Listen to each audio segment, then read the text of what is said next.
greatest of all teachers and giver of love, hope, faith, and wisdom, look upon your children, the teachers, learners, parents, guardians, and out-of-school youth and adults. We humbly ask for your mercy and forgiveness. Guide us to the right path. May our efforts be blessed with insights and understanding, wisdom and respect for all. Bless us with patience, for the path of learning is never easy.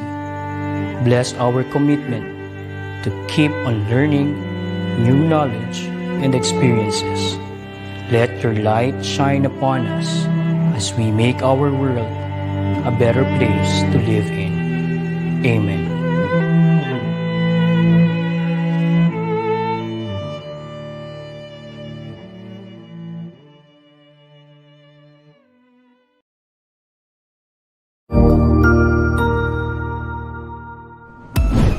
DepEd Vision.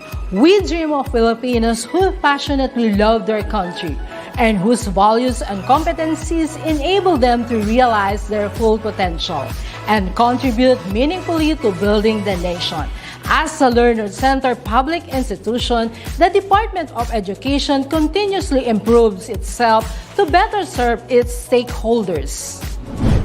DepEd mission: to protect and promote the right of every Filipino to quality, equitable, culture-based, and complete basic education where students learn in a child-friendly, gender-sensitive, safe, and motivating environment. Teachers facilitate learning and constantly nurture every learner. Administrators and staff, as stewards of the institution, ensure an enabling and supportive environment for effective learning to happen. Family, community, and other stakeholders are actively engaged and share responsibility for developing lifelong learners. DepEd core values: maka-Diyos, makatao, makakalikasan, at Pagka-tanggal ng video ni Mami Weng, automatic, ayan. Pa-check po yung audio nila, Sir Jeff, ha?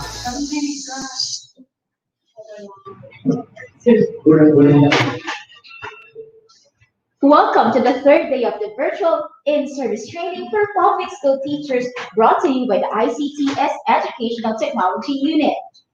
We would like to thank you for the support that you showed us. We could have never done that without you, dear teachers. On behalf of the head of the Educational Technology Unit and all its hardworking and dedicated educational technology specialists, we would like to extend our gratitude to everyone. I am Sir John Jefferson Sevilla from Las Piñas National High School, Schools Division Office of Las Piñas, and one of the EdTech specialists and one of your Masters of Ceremony. And I am Anne Maria V. Sevilla from Kaunaran High School, SD Onabatas, also one of the EdTech specialists and one of your Masters of Ceremony for today. To give us some energy for the tasks that are waiting to us, let's have the Energizer with Makwe. Hello, good morning. So today we have a little trivia for you to excite about this topic this morning. So gusto ko mga dear participants, mag-heart kayo if you know the answer, or you can type in the chat box if you know the answer. This trivia will help you to understand what will be the topic for this morning. Okay, so are you ready now? So I'll read. In 2015, Google Incorporation became part of the new holding company. What it is named? So I repeat, in 2015, Google Incorporation became part of the new holding company. What is its name? Okay. So ano po ang sagot dito? Now, so babalikin po natin. So to give you the trivia, the answer of this question is alphabet. Okay. So another trivia, what is the name given to the different variation of the logo on the Google homepage that the company uses for different seasons or special day, such as holiday or birthday of famous people? Okay, letter A, Google, letter B, Dongle, letter C, Doodle, and letter D, Doodle. Okay, so the answer is about the trivia doodle. Okay, so another trivia. What is the nickname given to Google's corporation headquarters in Mountain View, California? So letter A, the spaceship, letter B, the Googleplex, letter C, the donut, and letter D, the biosphere. So the answer for this question is letter B, the Googleplex. Okay, so I know some of you didn't type the answer, but this trivia will help you to understand what is the story behind about the Google. So Google was founded by Larry Page and Sergey Brin in which year? So kailan po ito? So letter A, 1995. So letter B, 1998. And letter C, 2001. And letter D, 2005. Okay, so the answer is 1998. Okay, remember that Google was founded by Larry Page and Sergey Brin at the year 1998. Okay, another trivia is Google corporate motto is don't be. Okay, so letter A, stupid, letter B, evil, letter C, mean, and letter D, cruel. What will be the answer is evil. Okay, so the next trivia for you to remember what is Google all about. Google in full, Google LLC, formerly Google Incorporation, 1998 to 2017, American search engine company founded in 1998 by Sergey Brin and Larry Page, that is subsidiary of the holding company Alphabet Incorporation. Google was originally named Backdraft. In 1996, Page and Brin collaborate on the pioneering web crawler concept Curiosity called Backdraft. Some speculate that the early search engine was known to retrieving backlinks, Backdraft, which linked to Brin and Page. 90-tastic originality. A homepage link the standard served for more than a year, but eventually chewed up to the most bandwidth. So again, dear participants, so ayan, I was reading, so I hope na natuto kayo for this trivia. I know that this trivia, you can search it all the time if you want to know about the Google application. The word that we always say, Google it. Okay, so that is the trivia for this morning, all about Google. And thank you so much for listening. Good day. Very much, Rowie, for that very intriguing trivia about And very intriguing too. Yeah.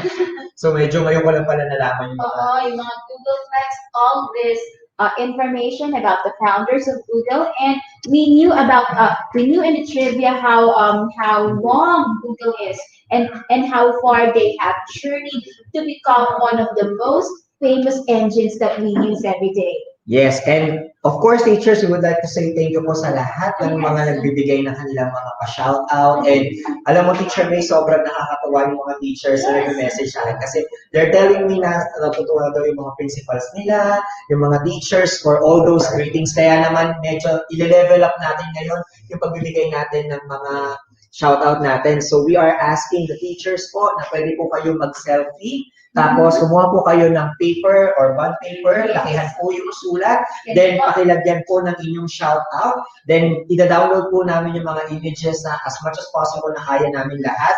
Ita-try po natin, then we'll be posting it during our break. Di ba po? Then, aside from that, we're going to use our hashtag. So, what's our hashtag, Teacher May? It's hashtag virtual INSET Day 3. Pagandahan po tayo ng selfie. Post your selfies on the comment section and we will check them out. Yes, and huwag niyo pong kalimutan na sa inyong pagsiselfie ay isama po ang inyong screen ng laptop or ng TV. And those teachers po that are taking pictures na in group, please, pakiusap po namin, we have to make sure of the physical distancing po as instructed by the ICTS. So, how about the activities for today, Teacher May? Ano bang nilook forward? Actually, ang nilook forward ko yung Google and then yung Adobe Photoshop. These are applications na araw-araw nating naririnig, but we still have to master these skills or master these applications because we know these applications will be very useful in teaching too. Yes, and also we would like to remind everyone po that the PDLMS will still be open naman. So those teachers who are not yet doing their attendance and not having their certificate of participation or recognition, you will have that naman po. Medyo kailangan na talaga natin bawasan yung search. And for further reminders and message po, let's have Sir Mark Anthony CC, the head of the ICTS ETU unit. Good morning to all of our participants who are currently watching. I am very happy that I'm with all of you in today's activity. So to all of our colleagues currently watching, I'm sure that you are enjoying our virtual INSET program. As we have mentioned before, this is voluntary. Therefore, you can have in your own free time to access the activities and to get your digital certificate. I am really happy with all of these things happening, but please be patient in terms of waiting or getting your certificate. We have a surge of users who are currently accessing until now the training.deped.gov.ph. And as an alternative, you can also access it via the lms.deped.gov.ph. Here is my suggestion. If in case that you are still having difficulty, do not worry because we are not closing the system. We will keep it open until that everybody have accessed it already and have claimed the digital certificate. Now, let me move on with an etiquette material or an etiquette issue. All of us teachers are actually keep on saying that our learners should stop doing plagiarism. Our learners should stop doing the digital cheating. If teachers would like to have that and be in a reality, us being teachers should do that also. Why do I need to tell that? Because when we have checked the internet just yesterday, we have found out that there are some participants who are sharing the answers via YouTube or via a link system wherein easily the other participants can check that.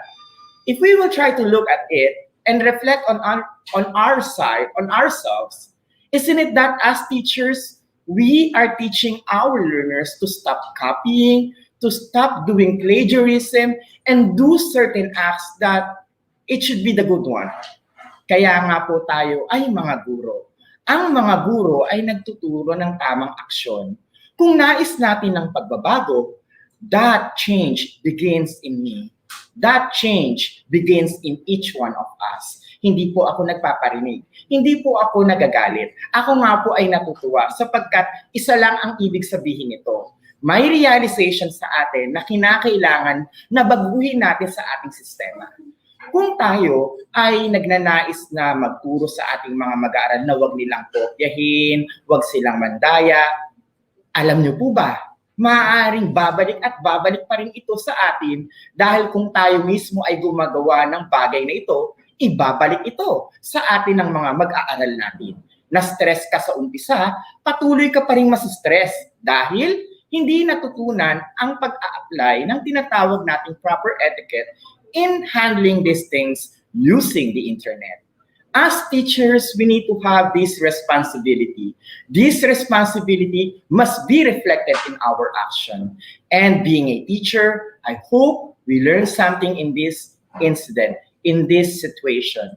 Uulitin ko po, hindi po ako nagagalit. Ako pa nga po ay natutuwa sapagkat ang mga guro natin ay willing na makatulong sa kapwa kaguruan.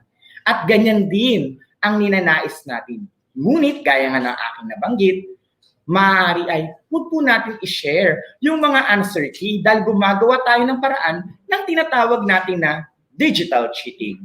With this kind of actions, we are also reflecting it to our learners that they may, take note, they may or they can do it also. Why? It is a reflection of what they have seen in the internet.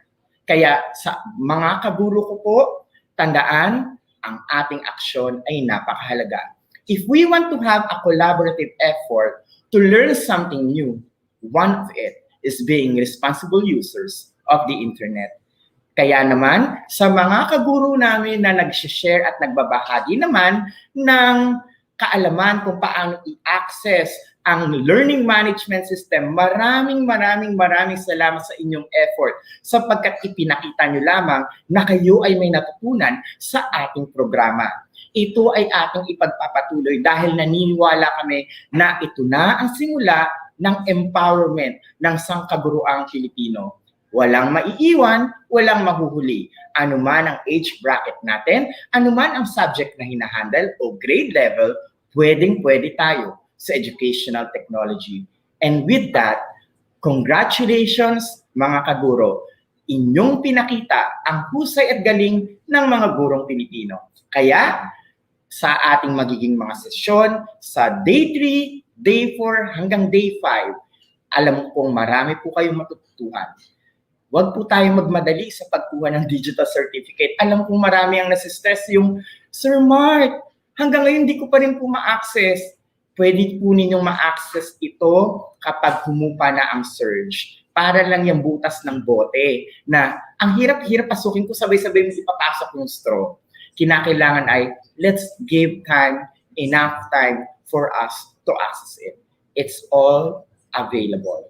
Ulitin po natin, ito ay libre. Kaya naman, ang pagkatuto ay hindi gagawing komplikado. Ito dapat ay libre. Kaya, let's enjoy learning sa aking mga kaguro. Maraming salamat po. Makikita ko po ang inyong husay, ang inyong dedikasyon sa inyong gagawin na pag-apply nito sa inyong pagtuturo. Have a great day. Thank you very much, Sir Mark. No? Well, actually, Teacher May, totoo yung sinabi ni Sir Mark. And you know what, teachers, the reason why we are telling you this, kasi we would like to know sana if these YouTubers or bloggers are actually aware na they have to seek for permission, diba? Na sinishare nila yung mga videos natin, yung mga ginagawa natin dito. Because we are actually doing this for free. Diba? And alam naman natin na it's a good thing kapag alam niyo yung specific YouTube channel na kailangan ninyong puntahan para alam po natin na legit yung information na nakukuha natin. And as teachers po, no, we would like to stress that we should avoid these following mistakes like doing plagiarism, digital cheating, and even in virtual environment and virtual spaces, we still have to exact professionalism whatever we do or whatever we do. Kasi hindi porket nasa online po, no, yung pagiging professional natin na hindi natin na i-apply. So teachers, no, I hope we get reminded of the actions stressed by the head of the ETU. Yes, and another thing, syempre, it will be unfair naman for those who are attending the webinar from morning to afternoon. Yes, answering the forms. Tapos, we'll see some teachers that are really not attending na virtual INSET, tapos they will have also the certificate. Kaya nakikita po natin talaga nasi-search yung sa PDLMS natin. Kaya we are asking everyone to be vigilant. Magtulungan po tayo mga teachers para maging masaya po ang ating virtual INSET. And of course, with that, katulad nga na sinabi namin kanina, we are requesting kung meron po kayong mga camera phones dyan, mag-selfie na po tayo ngayon, lumapit na po kayo sa inyong mga screen, and mag-smile po kami dito ni Teacher May, then ready na po tayo for selfies. Okay, open na. Yes, our hashtag is the virtual INSET Day 3. Okay, so ready na po tayo? In 5, 4, 3, 2, 1. Smile!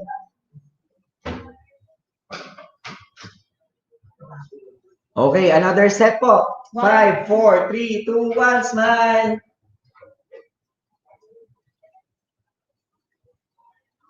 Ayan. Pagandahan ng selfie ito. Sir Jeff. So, pwede na pong i-comment yan sa ating mga channels. Pwede sa YouTube, pwede sa Facebook. And i-comment nyo lang po para po makita namin.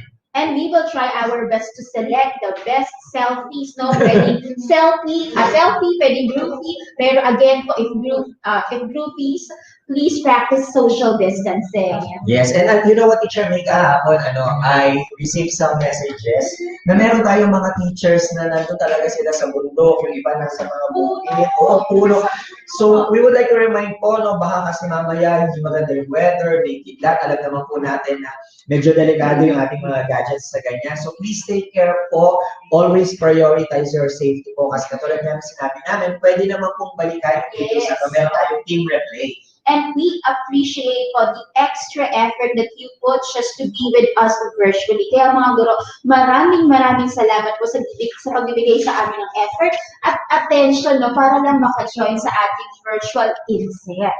And maraming salamat din po sa mga good comments na binibigay nyo through FB. Actually, nagbabasa tayo ng mga comments, no, sa mga teachers, group, teachers pages, no. Nagbabasa po kami at nakakataba po ng puso yung mga heartfelt, no, at yung authentic praises nyo po, no, para sa virtual INSET. Hindi lang po kami ang gumagalaw sa INSET na ito. Napakarami po mga tao ang nasa harap at likod ng camera. Kaya sa lahat po ng nasa ETU, at sa lahat ng bumubuo ng INSET na ito, maraming salamat po sa inyong lahat. Ayun po. And with that also, no, so one of the main reason why we are doing this, kaya tayo motivated dito sa EdTech unit and as well as sa ICTS together with Director Abram Magalit, dahil napaka-supportive ng ating USEC, di ba? Yes. So we have a video that we're going to show you about blended learning together with our pride here from the DepEd Central Office. From the Office of the Undersecretary for Administration, ETUlay Del P. Pascua.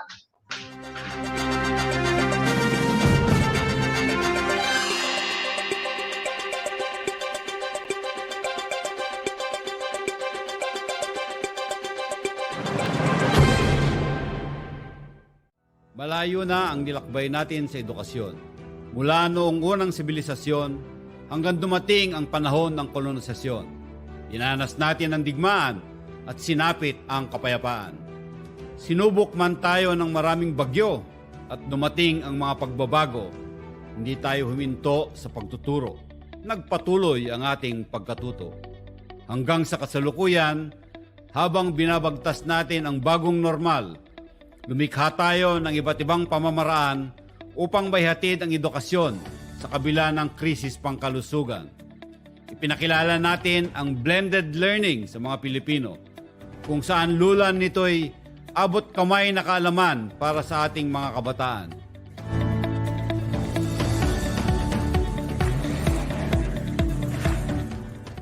Sa anumang sitwasyon at panahon, DepEd Blended Learning ang ating magiging tugon.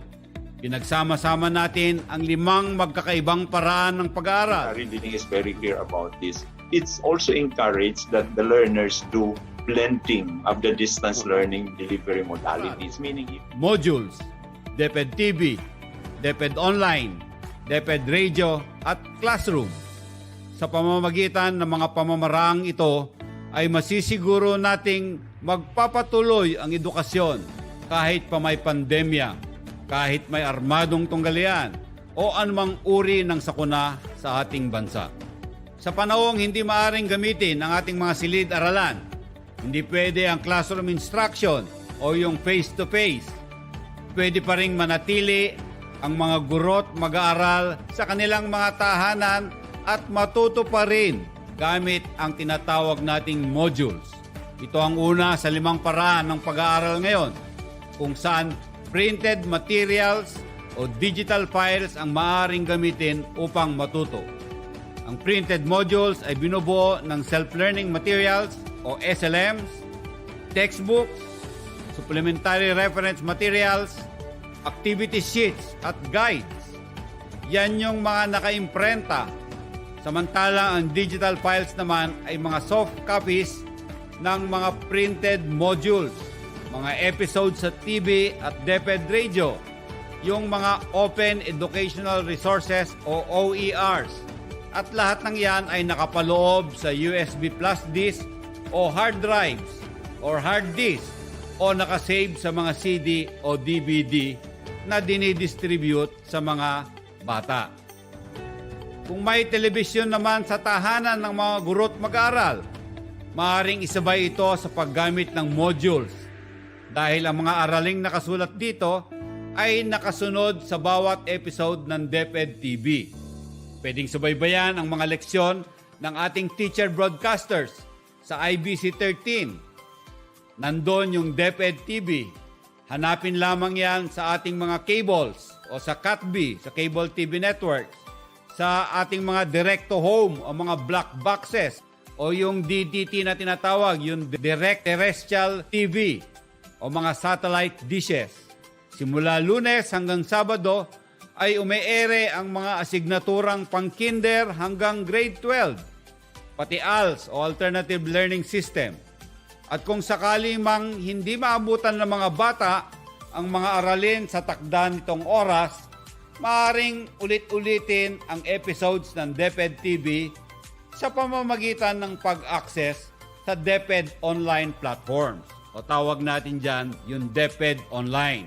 Kung may cellphone o computer na may internet connection ang tahanan, maaaring sabayan ang modules at DepEd TV ng tinatawag nating DepEd Online, kung saan maaaring gamitin ng mga guro, mga magulang at mag-aaral ang iba't ibang online platforms katulad ng DepEd Commons, LR Portal, DepEd TV YouTube, DepEd TV Facebook, DepEd LMS o yung Learning Management System. Nandyan din yung paggamit ng Google Hangouts at Classroom, yung Microsoft Teams, at yan ay ginagawa sa pamamagitan ng local wide area networks na mayroon sa iba't ibang lugar. Sa DepEd Online rin matatagpuan ang mga electronic copies ng SLMs, mga episodes sa DepEd TV at radio, OERs at iba pang materyales sa pag-aaral na madadownload at mapapanood kahit anong oras. Samantala, kung wala namang TV o wala namang internet connection, subalit mayroong radyo, maaari ring itong gamitin sa loob ng tahanan. Maaaring mapakinggan sa DepEd Radio ang mga araling ipinalalabas sa DepEd TV. Mas epektibo kung ang pakikinig sa DepEd Radio ay sasabayan ng modules o pagbabasa ng mga materyales na hawak ng mga bata. Ang mga araling nakasulat sa printed modules ay tugma sa mga araling ibo-broadcast sa local radio station. Alamin lamang sa eskwelahan, sa teacher o kaya sa dibisyon kung ano mga local radio stations ang magpapaere ng DepEd Radio. Yung iba nga ay handheld radios ang ginagamit. Tandaan na ang module, printed man o digital, yung DepEd TV, DepEd Online at DepEd Radio ay magkakatuwang sa paghahatid ng karunungan sa mga mag-aaral. Importante ang kombinasyon ng mga ito upang maging epektibo ang tinatawag nating blended learning. Ibe-blend mo yung isang modality sa ibang modality. Ibe-blend natin o pagsasamahin natin yung printed module sa DepEd TV, sa DepEd Radio o kaya doon sa online. Kaya pwedeng kombinasyon ang tawag natin dito. At kung maaari nang bumalik sa paaralan para sa face-to-face classes, kung pwede nang magklase sa mga paaralan, yung modules, DepEd TV, DepEd Online at DepEd Radio ay may halaga pa rin dahil ito ay gagamitin pa rin, mas madaling matututo ang mga bata at matulungan sa mga pagtuturo ang mga guro. Sa pagbabalik tanaw man sa mga leksyon o paggawa ng mga takdang aralin, mas magiging magaan ang edukasyon para sa lahat dahil mas marami ang mga paraan, iba't ibang mga modalities. Hindi na magiging limitado sa silid-aralan ang dapat matutunan ng kabataan. Magmula ngayon, ang DepEd Online at ang DepEd Broadcast ay makakasama na natin sa biyahe ng edukasyon. May makakatuwang na sina mama at sir sa pagtuturo. Mas panatag na ang loob ni nanay at tatay dahil masusubaybayan nila ang kanilang mga anak at mapapanatiling ligtas sila sa loob ng mga tahanan. Malayo na ang mga nalakbay natin sa sistema ng edukasyon At sa patuloy nating biyahe at bayanihan, sisiguraduhin nating walang bata ang maiiwan. Magtutulungan kami para magpatuloy ang edukasyon. Ito ang biyahe edukasyon, our journey towards blended learning.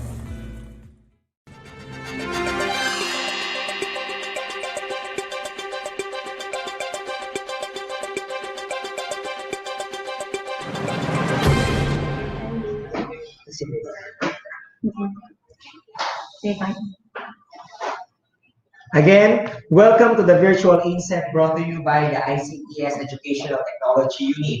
We are also live on DepEd Philippines and on Educational Technology channel on YouTube. This insert program can also be accessed asynchronously so that you can browse the previous topics. Just go to the LMS for your region and access the course using your DepEd Commons account.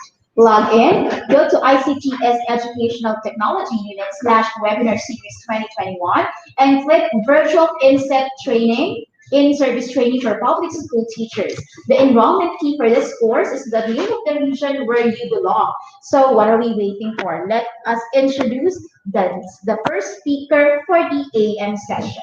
Our first speaker is Ma'am Rowena Andaya Reyes.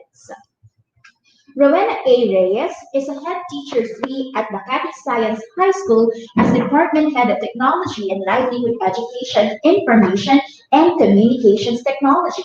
She demonstrates a vision and empowers others to deliver agreed departmental strategies among faculty members.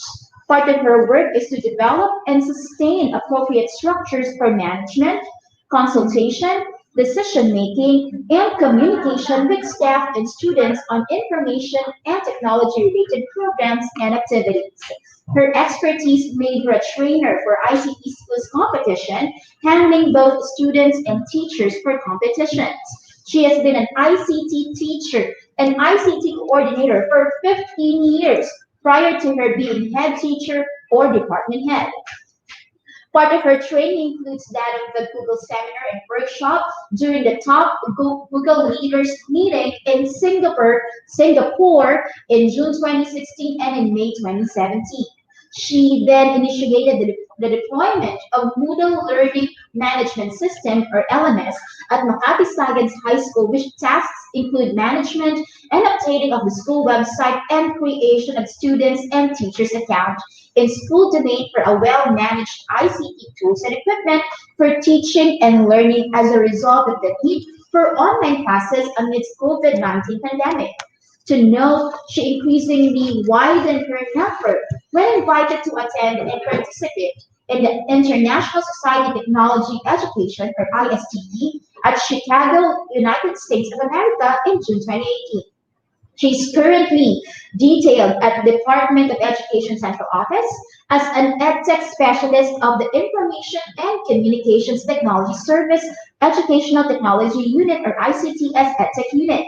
Her expertise in the information and communications technology was maximized when she became part of the Open Educational Resources, or OERs, DepEd Commons, DepEd Learning Management System, or LMS, DepEd TV, and DepEd Online, DepEd ETUlay, a free online tutorial.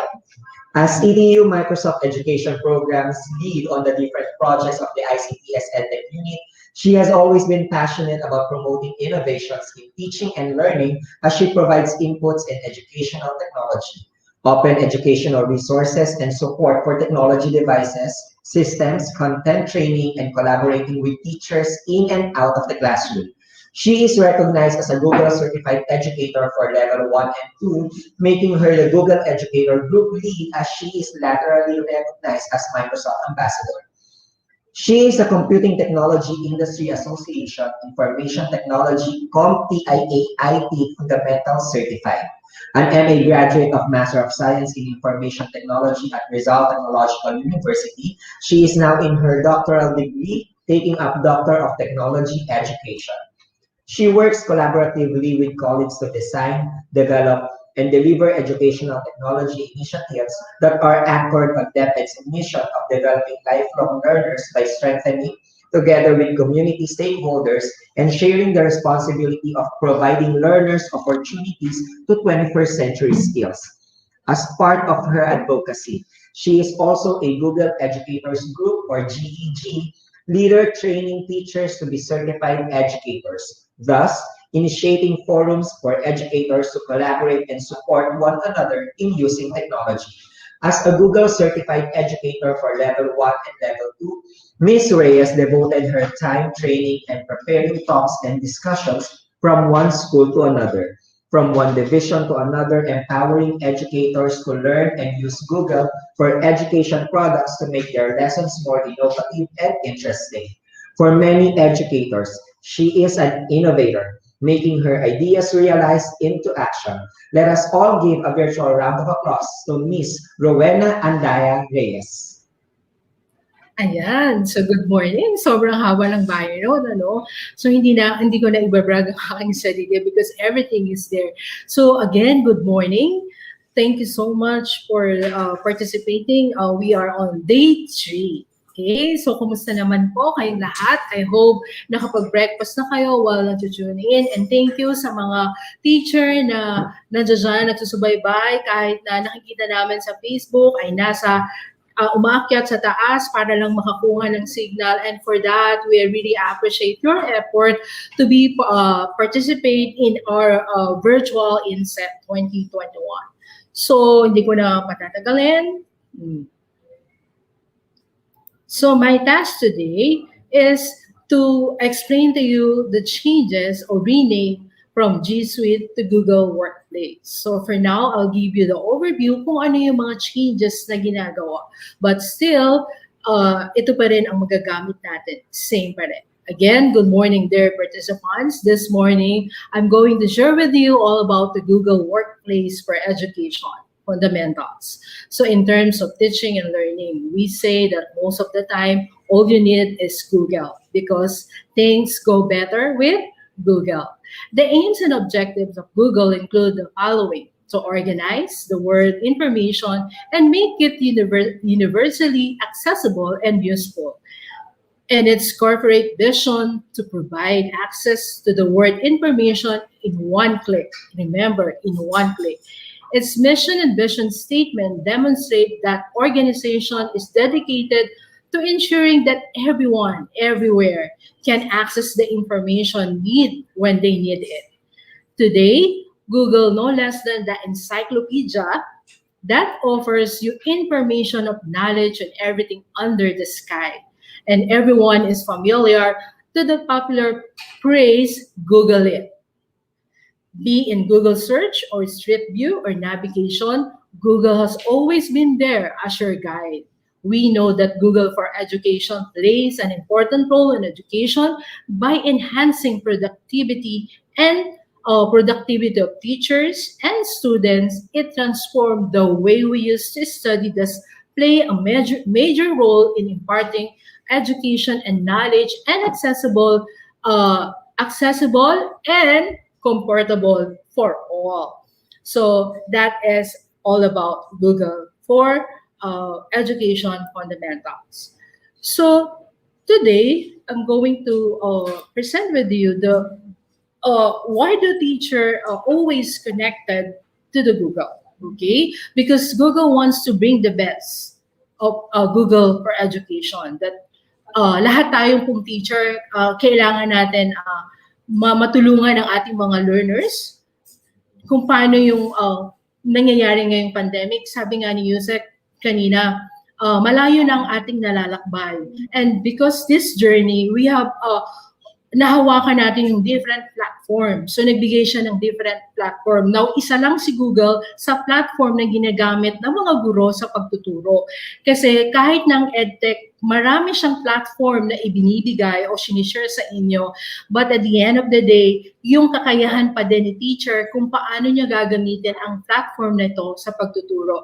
Because our goal is transform teaching and learning mass easier and comfortable for us, teacher. And nowadays, schools are slowly looking technology as opportunity to develop teaching method and resonate with students on the technology level, regardless of age. So kaya yung mga nag-retire because they cannot catch up with the use of technology, we said that regardless of age, pwede nating pag-aralan. So I remember yung mga person na meet ko, they love to browse on social media kasi it's easy to use. Everything you know, all you have to do with the appraise, Google it. Then almost everyone owns a smartphone like Google, our library, okay? Or also it can bring us to help us as encyclopedia or as thesaurus or as Kindle in our textbook. So there are times na technology also has the power to transform teaching by ushering in the new model of connecting teaching. This model links teacher to their students to professional content, resources, and system to help them improve their own instruction and personalized learning. As cited by Google CEO, technology alone will not improve education, but it can be a powerful part of the solution. So again, I remember nung wala pang pandemic, so sinasabi natin that technology is always there to help us. Nung nagkaroon ng pandemic, mas nagagamit pa natin ang technology. And we use different platform in teaching and learning. So kung saan mas nagamit natin ang platform ni Google. Okay? So and also look at the student. Kapag na-transform natin ang learning, we can achieve yung pwede nating maibigay ng best for our learner.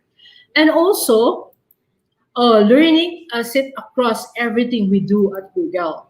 So, i-Google mo lang yan. You can ask anything in Google. No? If you're in the couch and you want to search something, always started in searching, the ability to access information. If you're walking around and you have internet connection, you can search everything, even though the map, it will give you. Google will give you the map. And also, if you don't know how to bake, how to cook, YouTube is there to teach you how to do that. Lalo na ngayong pandemic, di ba? Most of the time, if we don't know everything, we always say, YouTube mo lang yan. And also, when it comes in professional development, lagi nating tinitignan that the technology and also the Google, when we browse anything, it will help us to develop our professional development in terms of teaching and learning for our students. And also, again, all the faculty ngayon always connected na on the internet because everything, you can download everything from the Google Drive. And again, the goal of Google is to provide the right learning to the right people at the right time. Okay, learning is at the heart what Google does every day. More than 1 billion of people come to Google to find answer and to discover something new. So for us teacher, if we don't know anything when we face in our class, so I suggest mag-search tayo ng mga learning materials. Kung kulang tayo sa mga materials, sa hard copy, so we can search it. All you have to do is modify and read and filter yung mga na-search lang natin. Okay? Again, sabi nga natin, we believe everyone deserves access to a great learning experience. And also as teacher, I believe that no matter our background, deserve access to great learning experience. So whatever learning experience that we have, we can impart it to our students. The ability to learn in the classroom, at home, and everywhere in between has been more important than today. So again, I believe na after ng session na ito, after ng virtual inset na binigay namin sa inyo, you learn a lot. Okay? And also, why? Because every person deserves the chance to fulfill their potential. It is necessary to maximize the potential. So we know naman as a teacher, nakikita natin yung potential ng mga students natin. And everybody is talented. Everyone has what it takes to make something out of their life. But sometimes the missing link is just that chance to express themselves for a lot of people who did not maximize their potential. They end up not maximizing their potential because they are never to get the chance to do so.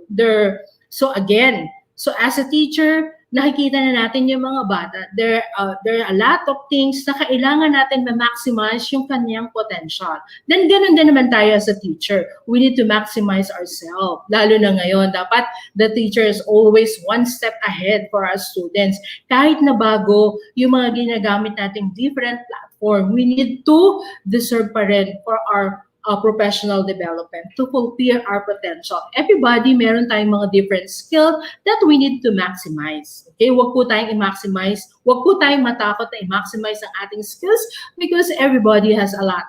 Okay, then the next one is, and when the students have everything they need to learn in a way that works for them, powerful. So possibilities open up. When the students have everything they need to learn in a way that works for them. So, very powerful yun kapag natuto yung ating mga bata at nai-direct natin sila for the right learning. What it comes to what students need to learn, it will naturally vary from students, but some fundamentals apply to all. Students need to access up-to-date curriculum. So, kailangan na ibibigay natin yung best sa ating mga bata. Sabi nga kanina, di ba, nagkaroon tayo ng mga MELP. So, dapat yung mga tinuturo natin still naka-budget upward, then naka-connect pa rin siya sa ating MELP. And also, they need to access teacher who can guide their support their learning journey. And as a teacher, our part is to help the students maging part ng kanilang learning journey. Kasi tayo yung magdadirect sa kanila. Like for example, ngayon gumagamit tayo ng technology, dapat i-guide natin ang bata sa proper way how to use the technology. Not just of using, but the word netiquette. Yan, tinuturo din natin yan sa ating mga bata. Okay? And also whether it is a screen reader for visually impaired students or video conferencing tools for this learning. So, ayan po yung mga possibilities na pwedeng ibigay ni Google. That when the fundamental support and tools of education are provided, possibilities open up, potential can be fulfilled. Okay? So, meron akong isa-cite na example. Look at Liz Brown, one of the world's leading motivational students. He was born on the floor of an abandoned building and was labeled as mentally handicapped during this primary school year. His twin brother was bright. Let's earn the label that Tom Twin, one teacher changed his life. So ito yung nakaka-encourage, giving them the confidence and self-belief that anything was possible.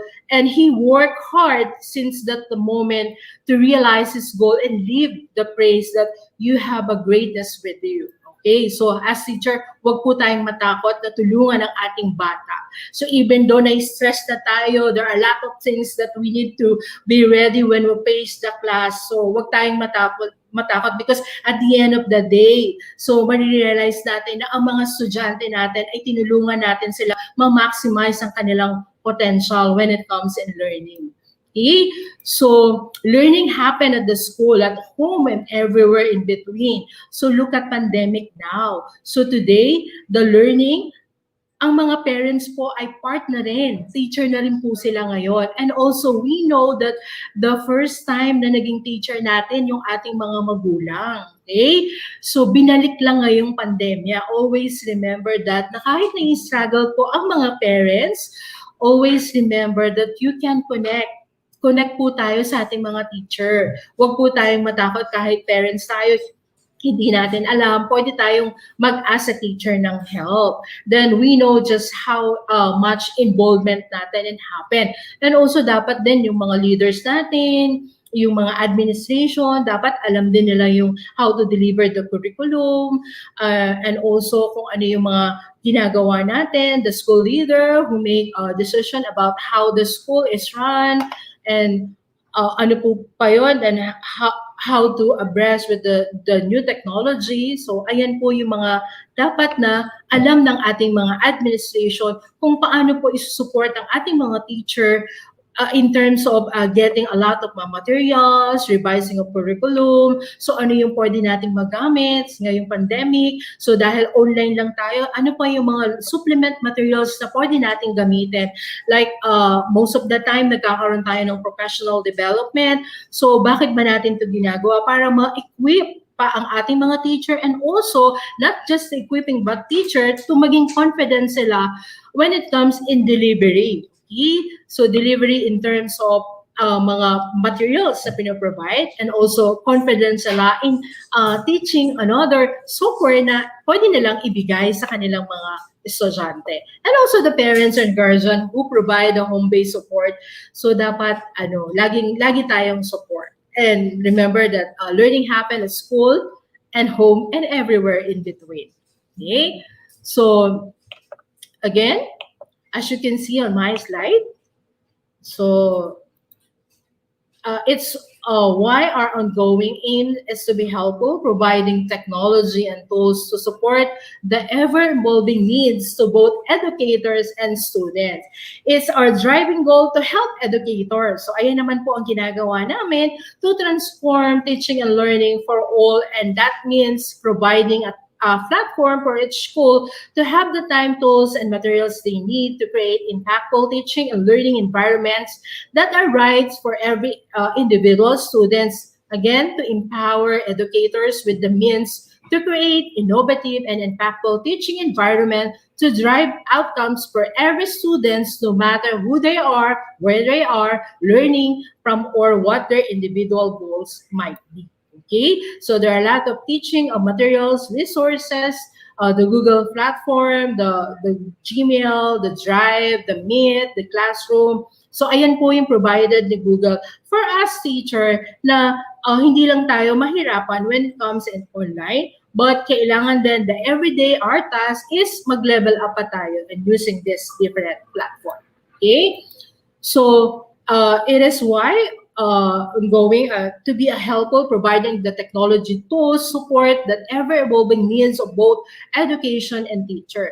So Google is there to provide everything you need. Kahit na nag-change po from G Suite to Google Workplace, ayan. So ano ba ang goal nila? Para mas maging convenient, para as simple as that. So magagamit natin ang platform ni Google when it comes in simplicity. Okay? Simplicity mas better. So again, enable education leader to use the Google for Education application extensively for what? So supercharge students' outcomes. So ano ba yung mga binibigay natin sa ating mga estudyante? Then keep data private and secure. So pag gumagamit po tayo ng mga platforms, kahit na nabago na from G Suite to Workplace, again, same pa rin yung mga ginagamit natin. And we can choose, customize, and scale, create value of all level. Instructions, transforming, harness, potential education, technology, and achieving students' learning outcome. So, ayan po yung mga ibinibigay niya. Enable education leader to improve. Okay, or it is easy to collaborate and to create our teaching a love for Google Classroom. So ako, even us, kahit na nasa EdTech na kami, I use pa din Google Classroom. Okay, so again, empower every educator to gain impactful teaching time. So Google has given us platform to all to learn together and enable greater collaboration. Teacher might set it up initially, but the students are so excited about things able to collaborate that they are the ones driving it. So again, so kahit tayo teacher, kahit na alam natin na sometimes stress tayo because of the internet connection. But again, so we need to empower us and also our students to deliver continuous learning from anywhere as long as they have internet connection. So collaborate with peers and stakeholder, build better school-home relationship and access training and professional development. So we should empower every educator. So that's why the EdTech people, the EdTech unit will here to empower every educator. So kaya naman po, nagkaroon kami ng virtual INSET is to help teacher, ano pa yung pwede namin i-share sa inyo. Okay? So another is to equip every student. So kailangan nating equip yung mga bata, not only the teacher, but also we need to equip every students because again, sabi ko nga kanina, every students have the potential that we need to maximize that skills. There has been a massive improvement in students' performance. Yan, strengthen connection with educators. So provide what they need to thrive. Foster future skills with lesson daily content, create inclusive environment. So again, teacher, we strengthen communication and pathway between educators and learners, connect with students everywhere they are learning from with. Okay, ang ginagamit natin when it comes in meeting our students, we use Google Meet. Okay, kahit na wala tayong face-to-face, but we use Google Meet to share yung ating mga lessons sa ating bata. Kahit hindi natin sila nakikita, but at least ginagamit natin ang platform, let's say the Google Meet, to meet our students. Okay? So another thing is involved every day. So we've seen year-over-year improvement in students' performance. That's attribute to the instructional model of our school. So nakikita natin that the advantages of using Google innovation. So nakikita natin may mga changes na nagaganap, may mga changes na sa ating teaching and learning, pero nakakatuwa kasi nagagamit pa rin ng mga teacher.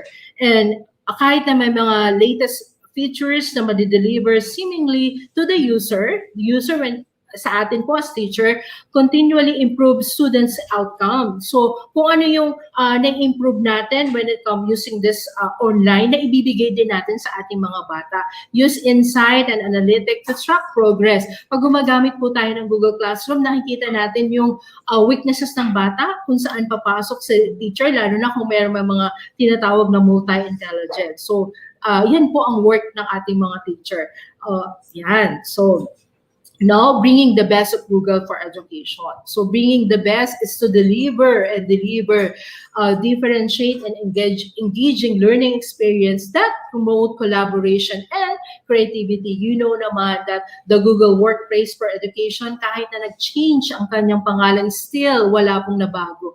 Ganun pa rin yung mga features na binibigay ni Google. Again, when we use the Google platform, especially in Google Classroom, this platform promotes collaboration and creativity for the students.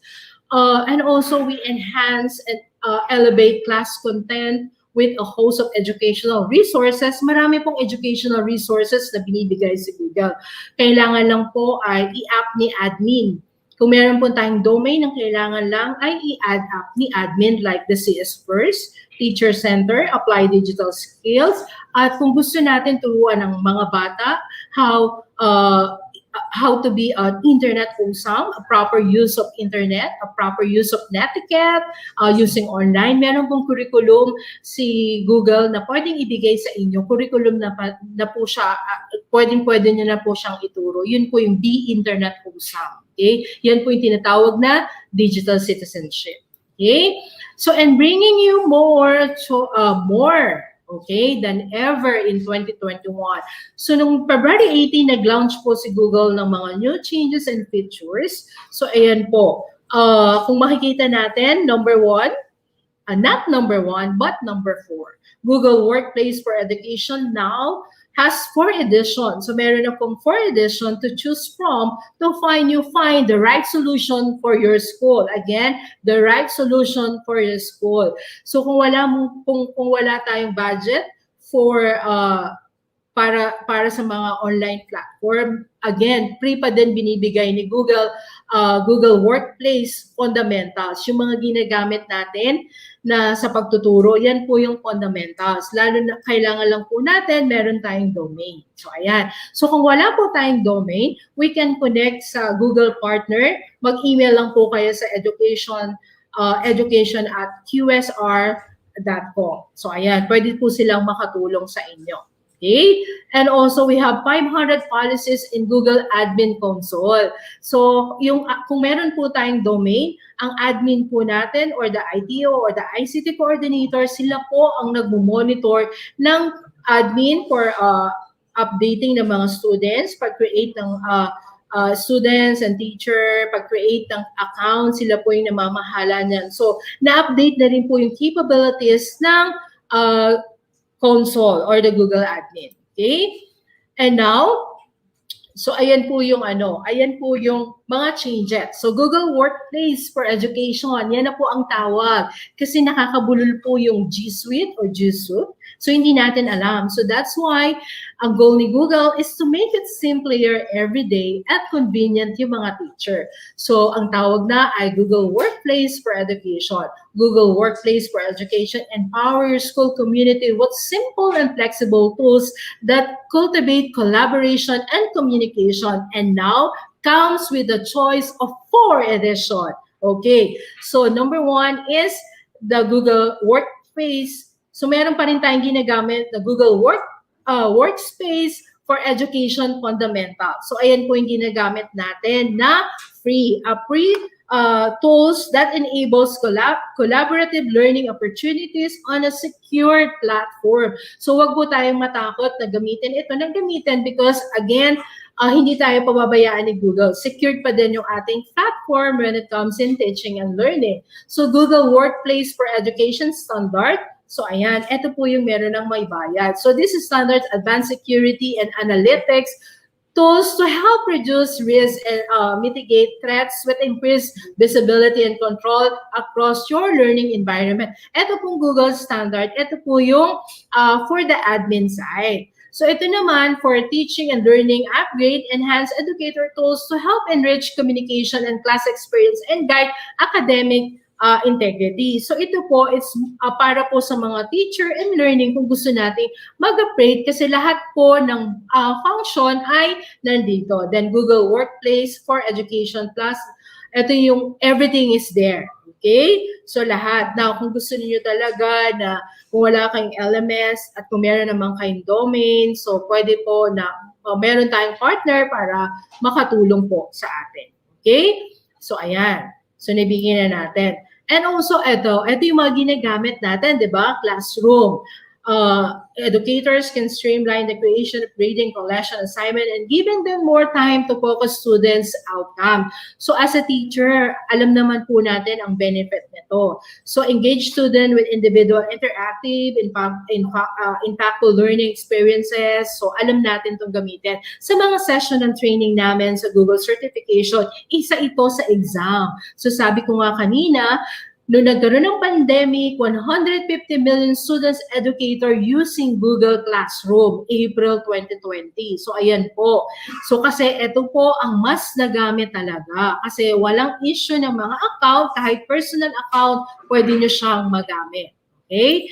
So, and also the Google Meet. Engage more deeply with students, colleagues, and parents to secure face-to-face video calls and messaging. So, you know naman, the benefit of this one. So, medyo in-upgrade na po siya. Okay? Kaya lang medyo may price din siya. But again, so 100 pa rin po ang binibigay ni Google Meet para sa education fundamentals. Then, by number, Google Meet is connecting people in 230 countries and territories. So, ayan po. So, again, sa mga exciting new features, may mga magaganap na pong changes. Okay?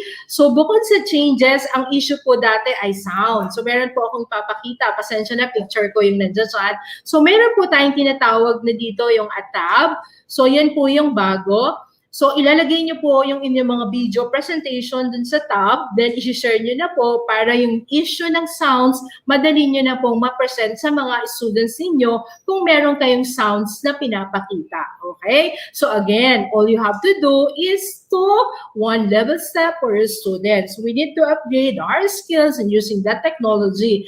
Kahit nandiyan na yung technology, kailangan pa din po nating aralin. Okay? So again, the benefit of Google Forms, alam naman din natin yan.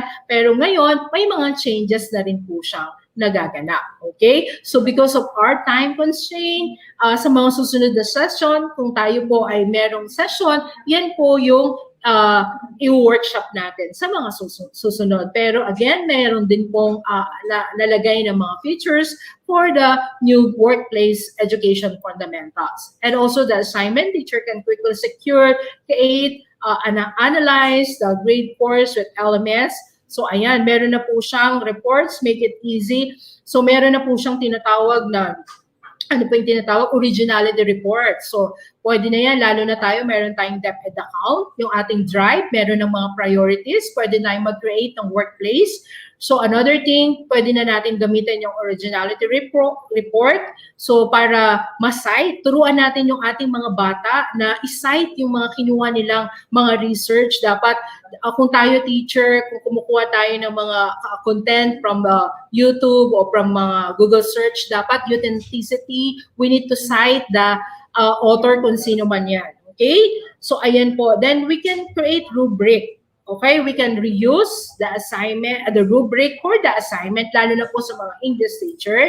Yan. So ito po ginagamit ng student, yung Socratic. You can download it to inyong mga smartphone. So the benefit of this one, student can use Socratic for quick answer when they don't have direct access to their teacher. Promise, makakatulong po ito. Okay?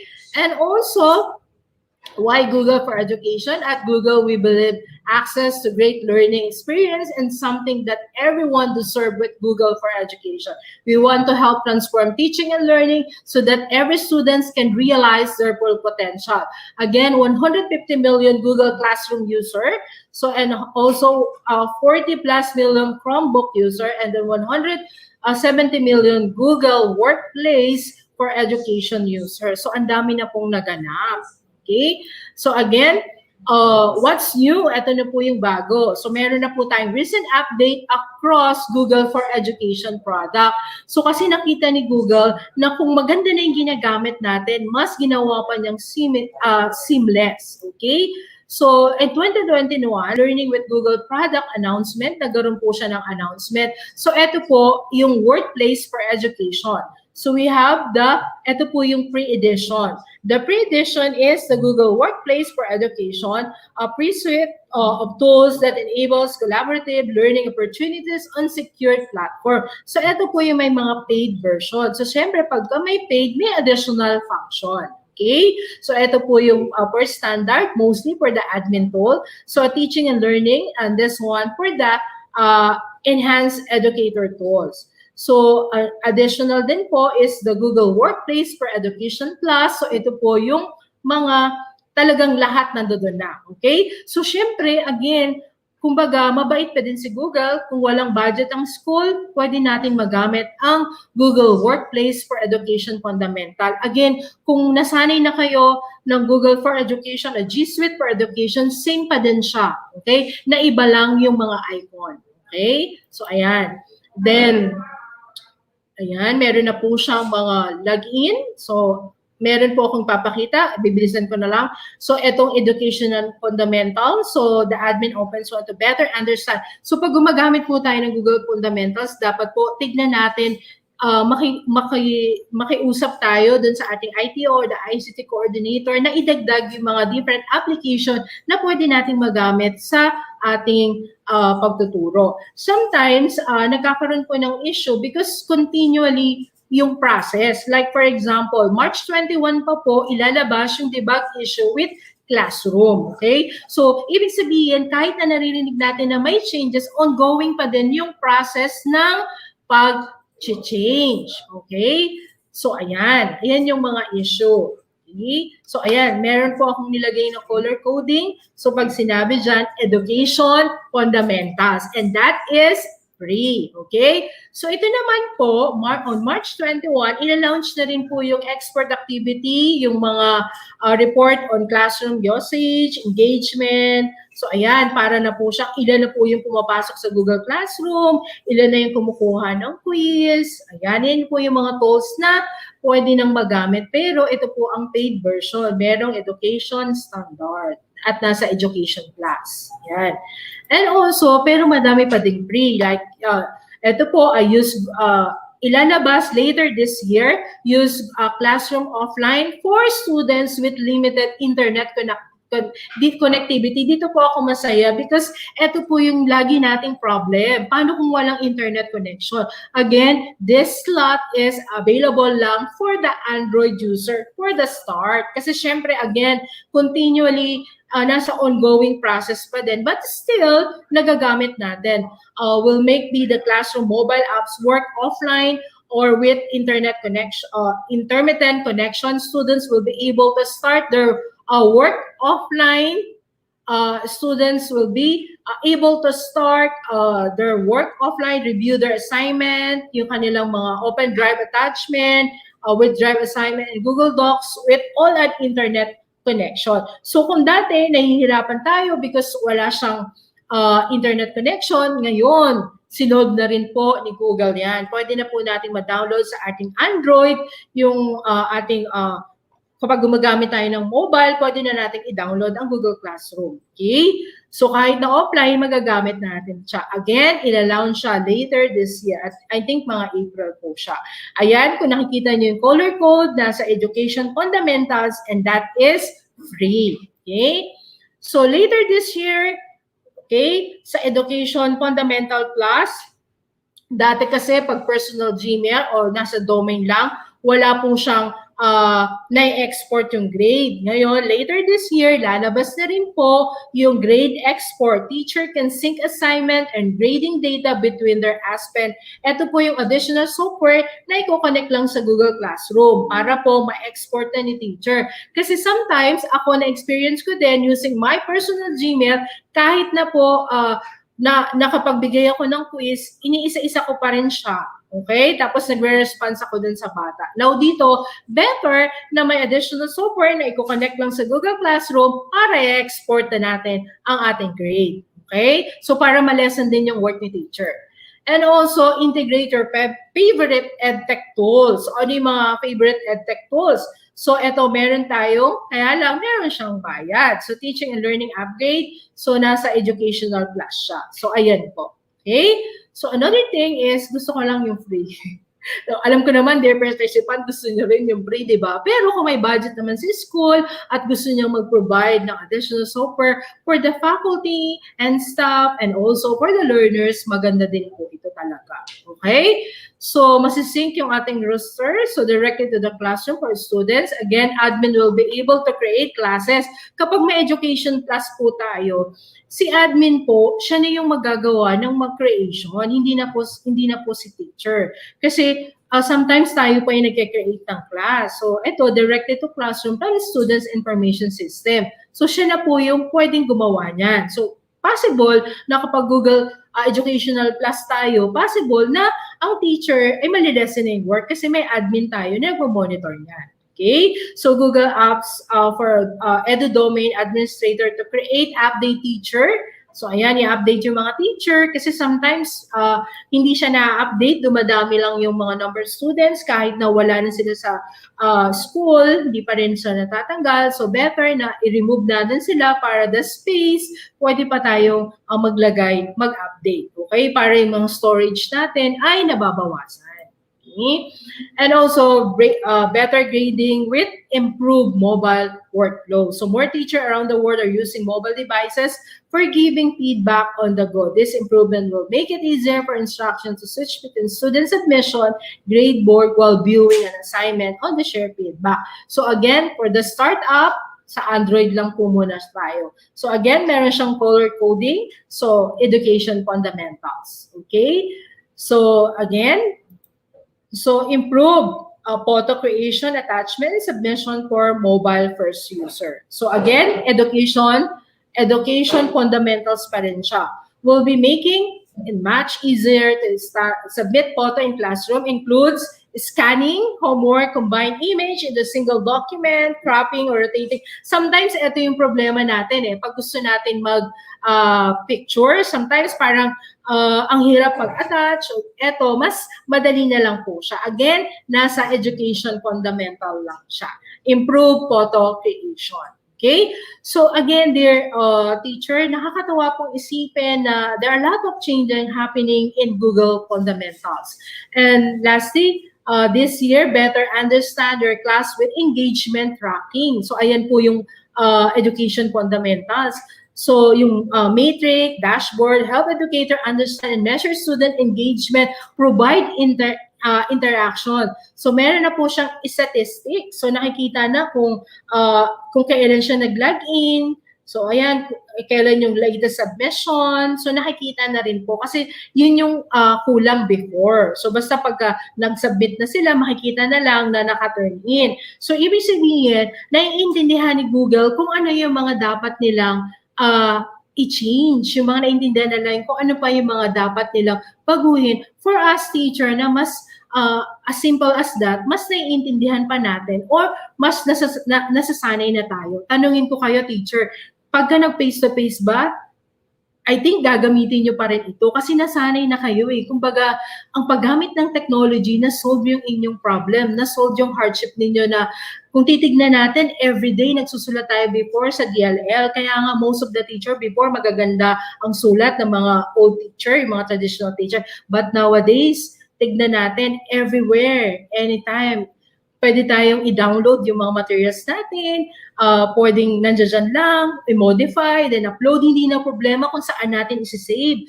Pwede tayong i-download yung offline yung ating Google Drive, tapos ilagay natin yung mga important files doon, then after noon, pag nakadetect na ng internet, masisync na siya.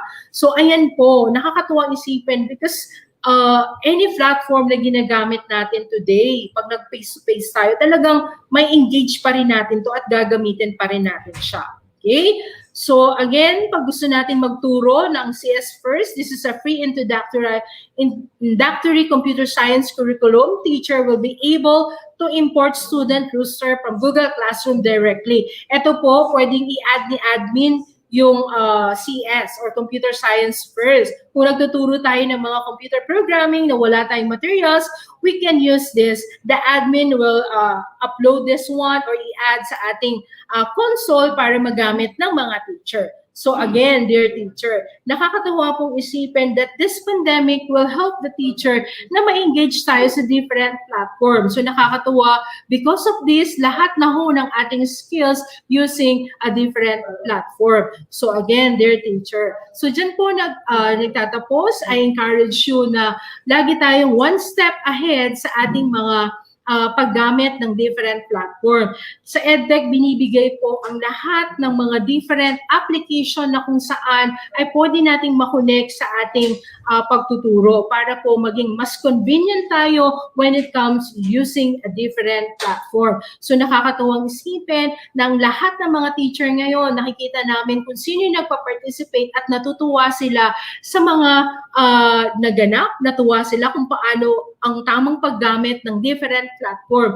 At sa haba-haba ng tinakbo natin, mas natuto tayo at nagkaroon tayo ng confidence how to use the different platform. Again, dear teacher, thank you so much for still nandiyan kayo to hear kung ano pa yung mas ibibigay ng EdTech team. So always remember that the EdTech unit, nandito lang kami to help you and to engage with you on how to use the proper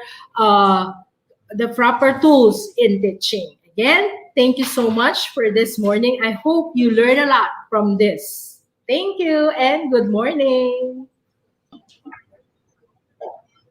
Thank you so much, Teacher Rowie, for your informative and very encouraging talk about Google. Yes, you know what, Teacher May, I can still remember, no? When we take the Google certification level 1 and level 2, so definitely po, it will really challenge you regarding with the different applications that is offered by Google. And you know what, teachers, at first, parang if we're going to think it's Google certification, parang it's a big word na napakahirap. But definitely po, as you go along the way, ma-realize niyo na ito pala yung mga apps na usual na natin. Yes. And it's yung buong program, when you are to be certified as a Google certified educator, hindi naman ganun kahirap yung mga course na binibigay, no? It's very, yung mga binibigay na questions and then yung mga scenarios, you can really apply it in the classroom. So parang you are learning Google products, but also you're learning how to apply these products correctly inside your classroom. Yes, if you can still remember, I don't know, Teacher May, kung napagdaanan mo, but when we are doing our thesis, di ba, if you can still remember nung college, kapag meron tayong file, ilagay natin is thesis final. Susunod, thesis final na to. Susunod, thesis final na talaga to. So definitely, kung mapapansin niyo, sobrang sobrang dami natin mga ginagamit na file name. But with Google, ang nangyayari po is, pwede tayong mag-collaborate, di ba? So habang nagawa tayo sa isang file, automatic na save na din yung mismo document. I experience po kung gaano ka-easy magkaroon ng collaborative work using Google Docs. You just have to share it, no, with your student's email address or share the link. Tapos you can have it as a public docs or document and then have your students to collaborate. Aside from that, no, yung efficiency ng Google Drive, hindi na kailangan na mag-save like file 1, file 2, file 3 because as long as you have your internet connection, automatically nagsisave yung file. So there's no need to remember so many file names because kapag nag-save ka na sa Google Drive, it automatically saves. And what is a good thing to hear po, yung ating Google account na binigay ni DepEd, it offers unlimited storage. O saan ka pa? Yes, hindi na kailangan lagi magkaroon ng flash drive or magkaroon ng external hard disk kasi alam natin na medyo expensive din. Then, also would like to remind you to get ready with your phones because later on we will be posting the QR code for the evaluation of our speaker for the AM session for the day 3. Now, we also would like to request yung mga questions po ninyo for our speaker, Teacher Rowie. You may now send it po. I know marami pong mga gustong i-clarify or may mga bagay kayo na gusto pang matutunan about products ni Google. So, Teacher Rowie is here with us to help you know these things. Yes, and so while we are waiting for those questions to be given to us by our technical and webinar directors, medyo may papagawa tayong challenge ang mga teachers natin ngayon because you know the Teacher May and Teacher Jeff are teacher broadcasters from DepEd TV, and as much as we would like to have yung mga teachers sana natin, magkaroon din ng DepEd TV feels, di ba? Yes, kasi nakita na namin yung mga pictures ninyo for virtual INSET Day 3 at namangha na kami how creative the teachers could be. Yung iba nagpa-photo frame, yung iba meron silang ganap dun sa kanilang groupie. So why not have the feels of being a TV as well? Yes, actually meron mga videos na talagang pinost nila na ginaya na talaga nila yung buong script na nandun sa video. Kaya naman po, we are challenging yung mga teachers natin. You can now create your own intro and extra. So pag sinabi natin, ano po ba yung intro and extra, Teacher May? Yung intro po, yun po yung line, no, na sinasabi ng isang TV when he or she is about to begin the lesson. And how about the outro, Sir Jeff? Yes, the outro or the extra. Ito naman po yung mga last few words na sasabihin ninyo as your tag or pinaka-tagline ninyo as a teacher broadcaster para ito po yung natatandaan ng mga students natin whenever we're going to end our episode. Okay, so how about we give a sample intro, Sir Jeff? Yes, okay. So magsasample po tayo para at least may idea po kayo. So for TLE6, ang ginagamit ko po is, hello students, it's now time to learn and explore life with technology and livelihood education. I'm your TLE buddy, Teacher Jeff, and you're watching DepEd TV. Ang galing, di ba? Ni Sir Jeff sa kanyang intro. Okay, and this is how I do my introduction for English 5. So don't go away. I am Teacher May, and I will be with you every step of the way. Ayan, very good. Ang galing. So definitely mga teachers, huwag po kayo ma-overwhelm kasi kami rin naman ilang beses namin practice yan. Opo, and a QA yan. So definitely, pwede po kayong gumawa ng mga sarili nyong ganyan. Then mag-post na po kayo. We are encouraging everyone. Huwag po kayong matakot. And we will try our best to select the best videos po, no, ng mga TV fields. Yes, at ipapalabas natin yan dito sa ating Facebook Live as well as ating sa YouTube channel. So ready na po ang ating mga questions.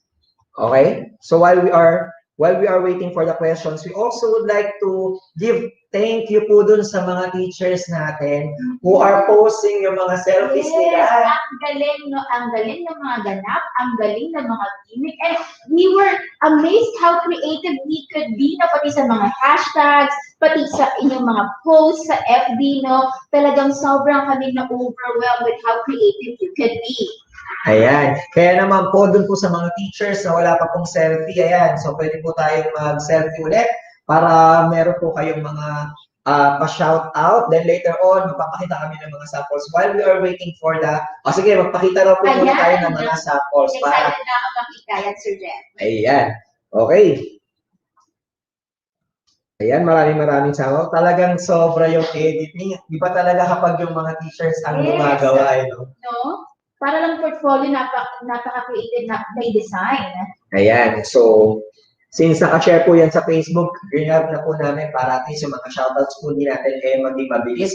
Then later on, makaharap po tayo ng break. So that's the time na pwede po kayo magpunta sa restroom, tumayo, mag-inat-inat ng konti, and we will be doing the shoutouts po during that time. Ayan. Thank you very much po sa lahat ng mga teachers na nag-participate. And thank you so much po for sending your pictures and using the hashtag po. It's a way for us to know that you are participating actively, though in a virtual space. Ayan, maraming salamat po. So later on, itutuloy natin yung mga pa-shoutout. Sobrang dami na teacher ng mga nagpapa-shoutout sa atin, no? Pero sige, pasingitin na natin to kasi it's a very important event. So happy Foundation Day, Ramon Magsaysay High School in Cubao. And to the teachers and senior high school department of Ramon Magsaysay, headed by their principal, Dr. Eladio Escolano. So special shout out to Sir Anthony Victor Capanta, who belongs to this school celebrating its Foundation Day. Happy Foundation Day po! Ayan. So ready na po ang ating mga questions. So we will be posting our questions. So Teacher Rowie, ready na po ba tayo? Okay. Ready na, Teacher Rowie. Ayan, thank you so much. Kasi po may ang dami ko na pong binabasang message kasi po they are interested to be a part of Google certification. I believe so, Teacher. Sige, ano pong ating So tanong? we're now flashing our questions. We're trying to have it on screen. Okay, so our first question is from Dr. L. Genovesa, Pagasawa Elementary School, Cebu Province. So the question, ma'am, is, what do you think are the pros and cons of Google Workspace for education, considering it challenges our teachers? Okay, so the question is pros. Actually ako, teacher din naman ako. So ngayong pandemya, lahat naman po ay na-challenge because we're not used to gamitin lagi ang online because of the internet connection. Yun yung challenge. But the thing is, sabi nga kanina, nasusolve naman yung mga issue, yung mga challenges ng mga teacher. The DepEd, okay, I'll speak for the DepEd. So gumawa po sila ng DepEd TV. Yan. So para kahit pa paano yung walang internet connection at merong pong TV sa bahay, ay pwede silang manood ng mga lesson. And also, yung mga Google application na pinakita natin or the workspace, napansin nyo kanina dun sa presentation, yung continuous yung kanilang pag-innovate. Okay? Like for example, yung Android, pwede na tayo mag-download ng offline classroom. Okay? So, through that offline classroom, pwede nang magamit ng bata. Kasi the issue, alam naman, the internet connection is not the issue. Problema din siya ng buong Pilipinas, not the NCR alone. So, lalong-lalo na sa mga last mile school. So, the advantages din naman ay kapag online tayo, mas nalilesen yung hardship ng teacher. Kasi, look at the scenario. Nagbibigay tayo ng mga modules. I'm not against of giving the module kasi kailangan yun. Pero kasi kailangan din naman na kahit may module, ay meron pa din tayo mga soft copies of that materials na kahit papano ay natuturuan din natin ng bata ng paggamit ng tamang technology. Like for example, pwede nilang i-copy from their smartphone kung halimbawa nasira yung ating mga module. Kung meron tayong mga soft copy, pwede sa ating Android basahin, pwede sa laptop, sa desktop. And also, yun lang po ang a little disadvantages, the internet connection. But again, that internet connection, the DepEd will help you. Meron mga TV, yan, meron mga binibigay na mga module. So at the end of the day, nagagawa pa rin yung best ng not only the DepEd, because as a teacher, naniniwala ako, ayaw mo na hindi mo maibigay yung best mo rin sa ating mga bata. Also, challenge, but nagagawa natin that challenge is considering na nagagawa pa rin natin ang ating mga best sa pagtutulong. Okay? So, ayan po. Thank you, Teacher Rowie, for weighing the pros and cons of using Google application. education. So we'll now have the second question po. And the question came from Mr. Ferdinand Anthony Villaflor from Kanya Marcelo Luna National High School of Cebu Province. And the question is, in mountain areas, how can we utilize the use of Google Classroom in delivering our lesson to learners? So ayan na nga po yung new changes and features na binibigay ni Google. Kung meron naman po tayong Android, again, pwede tayong mag-download ng Google Classroom.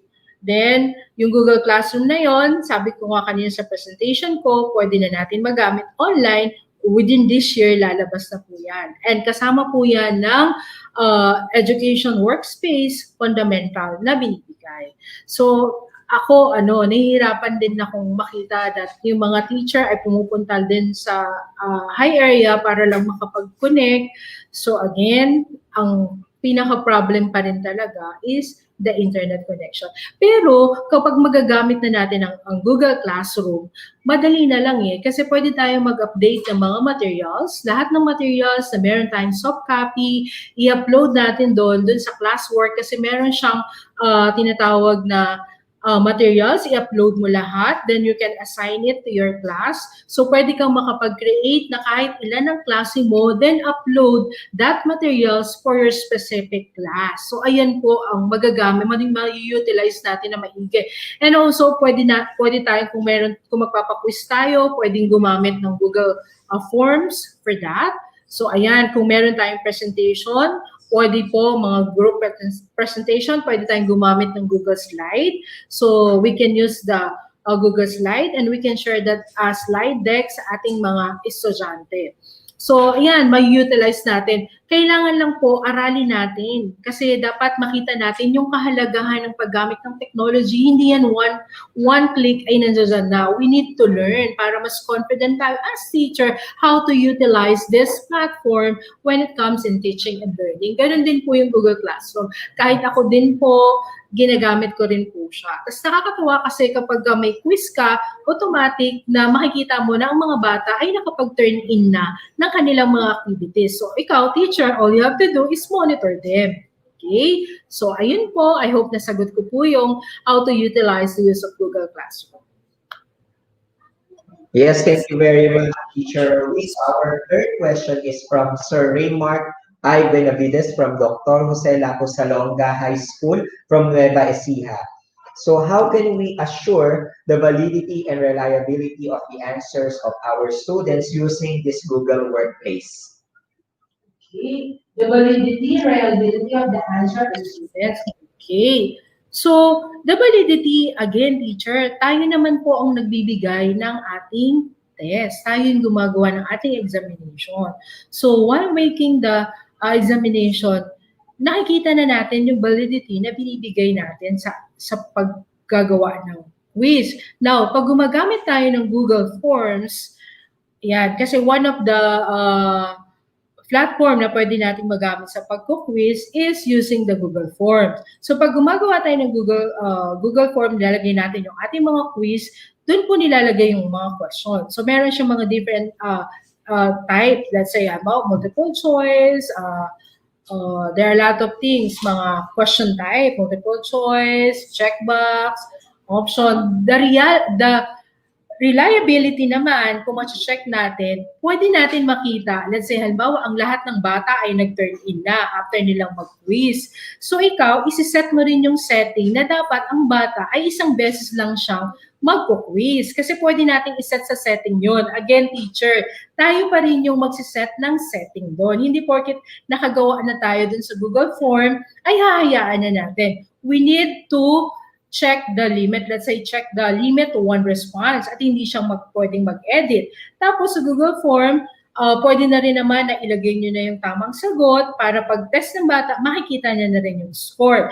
Then after nun, mapifilter na, makikita na natin yung list master skills kasi pag gumamit tayo ng Google Form, pwede tayong mag-create ng new spreadsheet to check kung ano yung mga list, yung mga medyo nahirapan yung bata sa pagkikreate mo ng test or the lesson na binibigay mo. Again, teacher, tayo pa rin yung mag-aayos ng setting at tayo pa rin yung gagawa ng mga exam. So again, ang Google Tools o Google Forms ay nakakatulong lang siya para mapabilis yung ating ginagawa at sa ngayong online, yan talagang ginagamit natin para ma-lessen ang paper. Alangan naman po na magbigay pa tayo ng mga papers, although nakasama din po siya sa module, pero ayan, yan po, proper setting din po. Tsaka i-check, kung nakita natin na, let's say, halimbawa sa question, mahina yung bata. So that's the time na papasok tayo para magkaroon tayo ng enhancement. Or, anong tinatawag dyan? We can do another review for that specific question na ibinigay natin. Ayan po. Thank you so much, Teacher Roy, for clarifying that to us. Now, we'll be proceed to the third question. And the third question, fourth. Okay, I stood corrected. Fourth question. So the fourth question is from Edward Pascual from Tandok National High School, Camarines Sur. And the question is, what are the qualifications needed to be eligible for the Google certification voucher? Ayan. Definitely like So again, qualification. The qualification ay dapat alam natin ginamit ang mga Google Tools, application.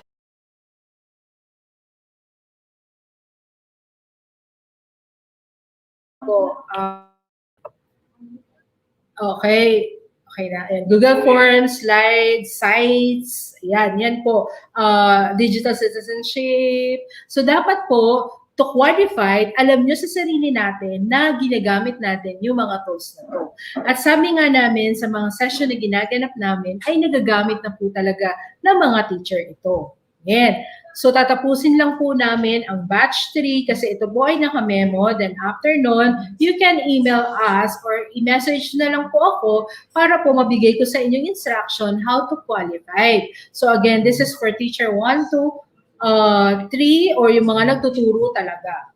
Yun. So, dahil napapanahon ang pagkuha natin ng Google certification, napapanahon din na dapat i-level up natin ang ating mga sarili sa paggagamit ng different tools and application. That's the time na mas-certify na tayo. All you have to do is email us or PM nyo lang kami. Bibigyan ko na kayo ng instruction how to join this Google certification. Ayan. Okay, so we are now down to our last question, Teacher Rowie. And this question is from Sir Melvin D. Flores of Salapinao National High School, SDO Dagupan. Is there a syncing process of offline Google Workspace where learners' works are temporarily stored in their device, then will be forwarded when the device is online? Ayan, thank you for that question. Sabi ko kanina, you can download the Google Drive sa inyong mga laptop, tapos i-store nyo lahat ng mga important files, module, everything. Then, kapag ka naka-connect na siya ng internet, automatic magsisync na po yung process na. Magsisync na po siya. Okay? Kasi di ba pwede naman tayo maglagay na offline doon, store lang natin sa ating mga desktop. Pag-ilantan lahat ng mga halaga, then after noon, pag na-detect niya na ng internet, isi-sync niya na yan. Parang ano po yan sa Google Photos. Di ba pag naka-Android tayo, kapag naka-sync yan, halimbawa offline, tapos nagkuha-kuha kayo ng picture, marami kayong mga picture o video na kinuha sa inyong Android cellphone, matik yan kapag nag-Wi-Fi or na-detect niya ng internet, isi-sync up niya na po yan. And that is the syncing process. Okay? From offline to online. Yan. So, wag po tayong, again, sabi ko nga, dear teacher, wag po tayong matakot mag-explore because everything you need, just Google it. Kung hindi nyo man alam, magluto, anything, i-YouTube nyo lang. Ayan. Matututo na po tayo. Ayan, thank you. Thank you so much, Teacher Rowie, for answering the questions from our audience and encouraging us to use Google. Nasabi nyo nga po na if you don't know it, Google it. And it's a very strong message na easy ang paggamit ng Google. So I know that you want to know a lot more things, pero we will be pausing for a short break. Kaya po, move, stand up, grab your favorite drink or snack, and you'll have a short break now.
Yes, hello po. So while we are having their break, no, Teacher May, we will be doing the shoutouts po na pinapadala po sa atin ng ating mga teachers. And as well as, ito po ay nationwide. So yung mga selfies ninyo, huwag nyo rin po kalimutan na i-send. So sisimulan ko na Teacher May. So from Teacher Pamela Villanueva po, Bagong Silang High School, lalo na sa Filipino Department and Faculty Club, Dr. Marisa B. Feliciano, Principal at mga Department Heads, Mrs. Mirna Pacheco, Mr. Jovner Alcantara, Mrs. Rowena Armado, Ma'am Bench Nugit. Ayan. And Maria Clara, High School Faculty Division of Caloocan, Principal Miss Flora Titiope, Head, Mr. Norberto Capati from Gladys Lynn Soriano of MAPI Department. Okay, shout out din po sa FPO Ormoc City from Paul. Ayan, shout out din po sa shout out po kay Sir Marco, Medranda, SDS Sir Al, ASDS Ma'am Isabel Subayan, CID Chief Ma'am Lloyda Barasa, SGOD Chief Ma'am Gemma Villaluna, at sa Principal po ng Kaunlaran High School, Dr. Cristina Castillo. At sa lahat po ng teachers na nag-distribute ng USB OTG, ingat po tayo lahat dyan. Ayun, and also we would like to greet po our teachers from Cosmate Elementary School, School Head Eduardo A. Quinto Jr., District Supervisor Dr. Marcelina A. Larroco, SDO Pangasinan 2 from Sir Louis Palabino, teachers of Bolinao Integrated School with their school head Maria Cecilia Balbua, PSDS Ma'am Ruth Kaalaman, SDO 1 Pangasinan, teachers sa Division of Cebu Province, especially sa mga teachers ng Bantayan Island from Teacher Selena Rose, Binabalyan Elementary School, School Head Madam Analisa Del Fiero, Katubig Integrated School from Mark Joseph Caballar and Angelina Sestona, and the National High School from Albert Lazo. Yes, shout out din po kay Ma'am Jana Vega Pidot at Amelia Flores po. Shout out din po sa Senior High School Department of Hill Montilla National High School ng SDO Sipalay City, headed by Edna T. Arbon, Assistant Principal 2, with Alea, Jed, Ken, Charles, Jeff, Ryan, Jomer, Lord, Jed, Francis, Janice, and Kathy. Ayun, we also would like to greet Kaligayahan Elementary School with their masipag and butihing school head down na si Sir Joey S. Mansha. Then, Ma'am Charlene Maan M. Operio ng Maypaho Elementary School headed by Mrs. Josefina A. Pelayo. Okay, pa-shoutout po sa mga kataguan ng Tala High School, especially to their beloved Principal Dr. Joel D. Salvador and their ESP department po. Magandang buhay daw po sa inyo lahat from Sir Jerical Navares. Also, Eusebio High School, Pasig City with their Principal Ana Miranda Macasinan, English department headed by Ma'am Rosana de Guzman. Happy birthday, Ma'am Luisa Torre. Then, that's from Angel Sayabo.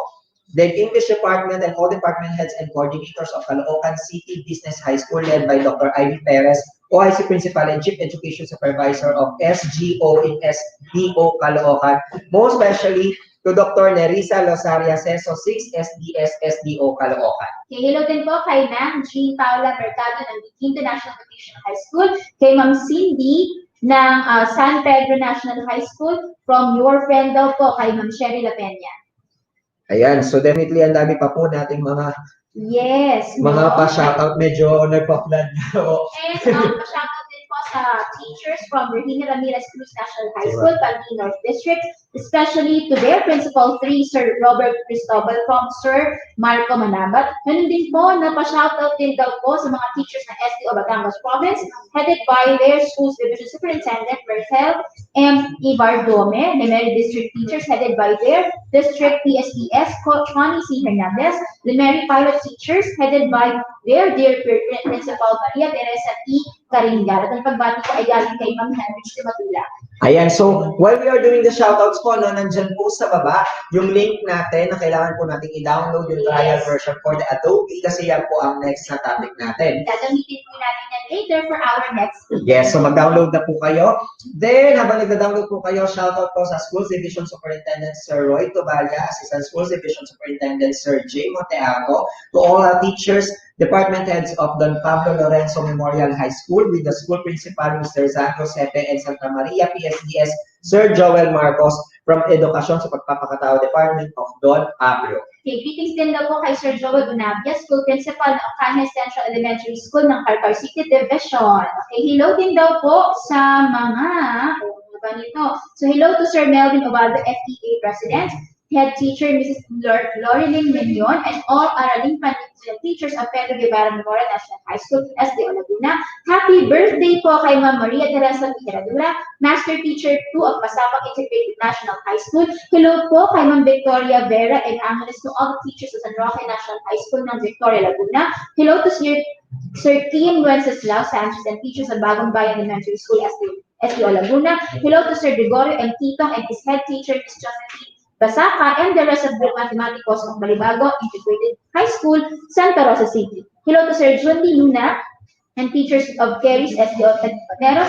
Shout out din daw po kay Ma'am Grace Belangel Almonte, Jefferson Mabuhos Reyes, Jean Caria, who are watching po. Greetings po yan from Sir Mark Anthony Palocan. Ayan, shoutout din po sa Zamboanga City High School, Main Division of Zamboanga City, English Department headed by Maria Laura de Lumpinas, and Mapi Department headed by Sir Roman Esperat. Then also, shoutout din po sa Pulong Masle National High School to their principal, Ma'am Shena Panganiban, and buong SDO Pampanga. So that's from teacher broadcaster Ma'am Lynn Escoto. Okay, shout out din po to all the teachers and staff of Solano High School, SDO Nueva Vizcaya, headed by Sir Victor Daleon. Ganoon din po, no, shout out din po sa executive producer, Sir Aldrin Carangala, Jenny Pantana ng Southville 6 Elementary School, Mark Anthony Paunlagi ng Ibaret Elementary School, Jean Rose Lantojos ng Tiani Elementary School, and hello po sa SDO Makati Rizal Elementary School,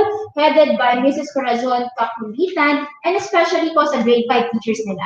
And shoutout din po sa Kaligayahan Elementary School, sa kanilang masipag and butihing school head na si Sir Joey S. Mancia, and San Gregorio Elementary School with their principal Ligna L. Roa, Santa Rosa North Annex, PSDS Agnes R. Reyes, and also to Caloocan National Science and Technology High School headed by the principal Ma'am Presi Catanawan, and sa Language Department headed by Ma'am Vilma Del Mundo and Sir Michael Serelia from Sir Ronel Agoncillo po. Okay, alam ko po na medyo matagal pa pag-download ng app po, so let's have the greetings po. So hello po sa mga teachers and officials from SDO Muntinlupa, SDS Dr. Benito C. Idanan, supervisors, Principal MNHSTA Dr. Adolfo Rubin, Principal MNHS Main Dr. Antonio Rocha, Kupang Elementary School, and to all the principals and teachers of SDO Muntinlupa. Hello din po, no, sa mga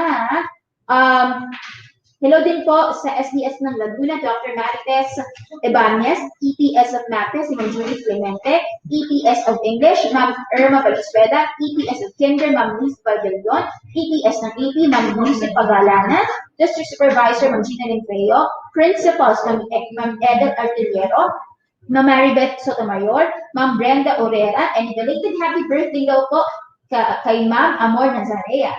Okay, and also shout out po sa TV Agro Industrial School of SDO Albay and SDS Ma'am Cecil Caranda, ASDS Ma'am Buena Fe Sabado, to their dear principal Sir Vito Mengote, and the teachers of SLES and SDO San Juan City. Okay, pa-shout out din po sa Mandawi City Division, lalo na sa principal po at sa malulupit na production team ng Tres Atlanta Studio po, our production head, Sir JP, Direct Kat, Direct Joan, Ma'am Gladys, at sa mga pogi po na at pogi nilang technical team. Pa-shoutout din po sa masipag na guro ng Pagsabungan Elementary School at sa kanilang napakagaling na principal, Ma'am Gemma Tahara. Ayan, and also shoutout po sa Caloocan High School Faculty, STA Faculty Team Basta Masaya, English Department Head Mr. Edgardo Lopez, Principal Dr. Juanito Victoria from Princess Warlene Moyo.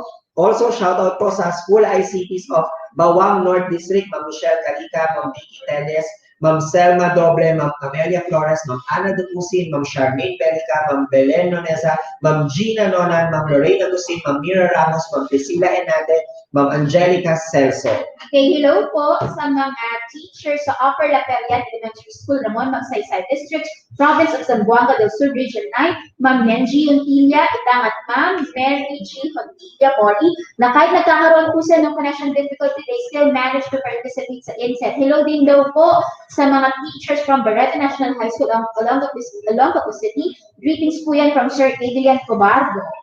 Okay, also we would like to greet SDO Mabalacat, SDS Sir Erickson Sabacat, SDO San Jose Nueva Ecija, SDS Ma'am Johanna Herbacio, SDO Nueva Ecija Sir Jesse D. Ferrer, and SEO Tarlac, Sir Ronaldo Poson from the Educational Technology Unit. Also, shout out po sa Lagha Elementary School Extension Division of San Carlos City, Negros Occidental, with their school head Maricar, Domicilio PSDS Daisy Lapitan, and SDS Anthony Leobet. Hello po sa mga ITO District ICT Coordinators, School ICT Coordinators, at co-teachers natin po sa buong Pilipinas na tumutulong sa mga co-teachers po natin para maka-access sa LMS at makakuha ng certificate. Maraming salamat po from ETU. Ayan, also shoutout po sa Santa Cruz Elementary School sa Cavite City.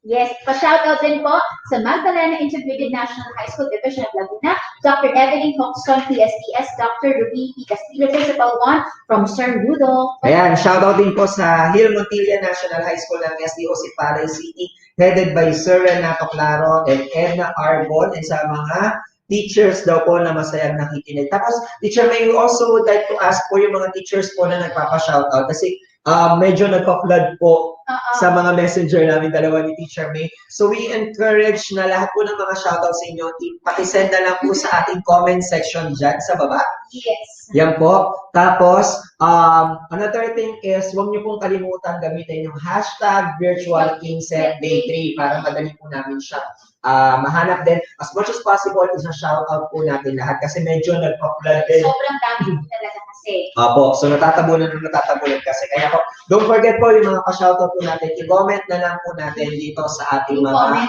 pages. Yes. So, pwede sa YouTube channel natin or sa Facebook page. As of now, we are reaching 103,000 viewers nationwide. And live viewers yan, kakapatid. Ganun ka-expansive ang ating reach sa buong Pilipinas. Ulitin po natin, maraming salamat teachers for your effort in supporting us in our INSET. Ayan. So, shout out po sa mga regional IT officers and IT officers of district ICT coordinators, school ICT coordinators, and co-teachers sa buong Pilipinas na tumutulong sa mga teachers para ma-access yung mga LMS at makakuha ng certificate. Maraming salamat po. Sila yung tumutulong sa ating Teacher May para as much as possible. Mapag-lingkuran natin lahat. Ayan. Okay. So we're going to start our next session at 10:40. We are just waiting for our speaker if he's okay. Ayan. Pero we would like to check sa audience natin if they have already downloaded yung application na we flashed doon sa link na nasa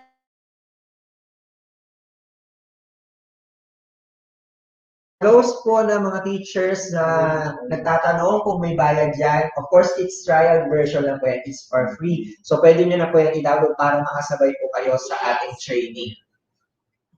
Okay, so we'll now have the bio note of our speaker. Ayan.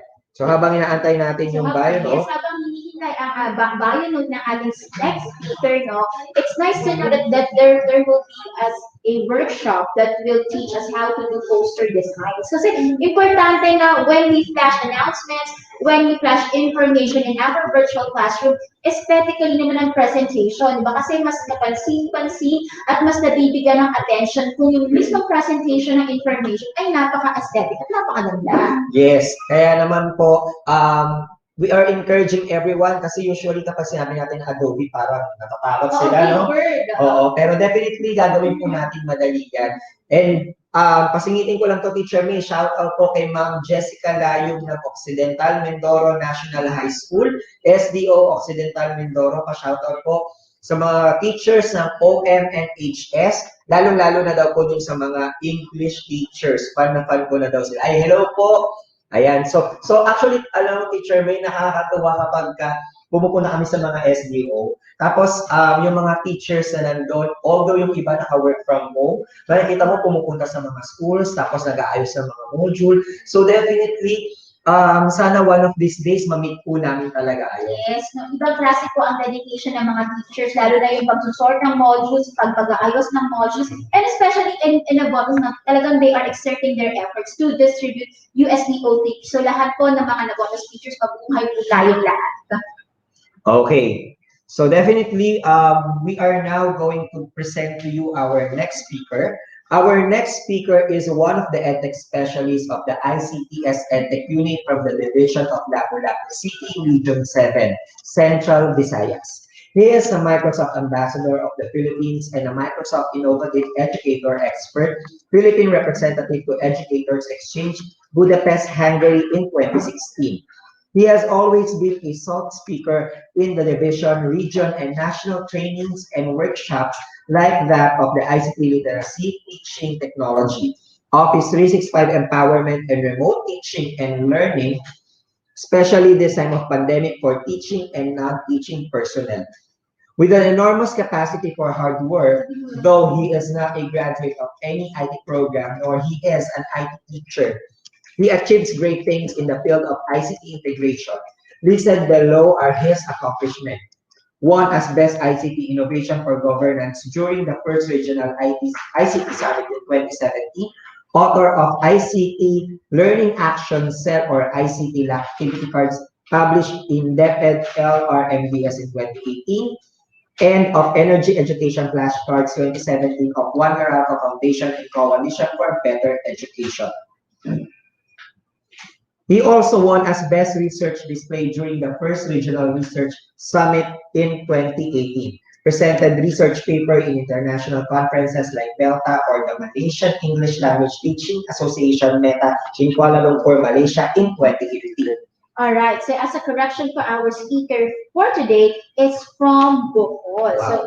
So he is a pride of that place. Now we'll be going to the next details from his bio note. He won as the most outstanding innovative teacher during the first Mega Cebu Teachers Competition in 2014 by DepEd Coalition for Better Education or CDE and Avoides Foundation RAFI. He is also an ulirang guro ng Visayas and ulirang guro ng Region 7 by Manila Teachers Association awarded in 2017. He is also awarded as the most outstanding junior high school teacher in Region 7 in 2018 and the most outstanding junior high school teacher in Lapu-Lapu City Division in 2018. He is also a Philippine representative in the World Robot Olympiad Friendship Invitational in 2018 and in APEC Education Forum through DepEd International Cooperation Office in Seoul, South Korea in 2020. He is also a Microsoft Certified Educator, a Microsoft Education Ambassador, and Microsoft Innovative Education Expert and Fellow. He is also a Microsoft Innovative Educator Master Trainer and Google Certified Educator. He completed his master's degree in University of the Philippines, Cebu in 2017. He has been teaching for more than 11 years. His teaching principle is, he never minds if success doesn't always translate into financial rewards, but invariably satisfies his need to impart his wisdom to others for the glory of God, who is his greatest, who is his Lord and personal Savior, the greatest master teacher of all. Our dear teachers, we are humbled to present to you our next speaker for the AM session, Sir Glenn L. Coriano. Hello po, Sir Jeff, Teacher May, narinig niyo po ba ako? Hi, Sir Glenn. Narinig niyo po ba ako, ma'am? Sir Jeff? Yes po, loud and clear, Sir Glenn. Go ahead. Alright, so good morning po. Sa lahat po ng mga guro po na nanonood po ngayon sa live po natin via Facebook at saka sa YouTube channel po natin sa DepEd. So for information of everybody po, nasa 5 destinations po ang ating live ngayon. Okay, so let me share my screen.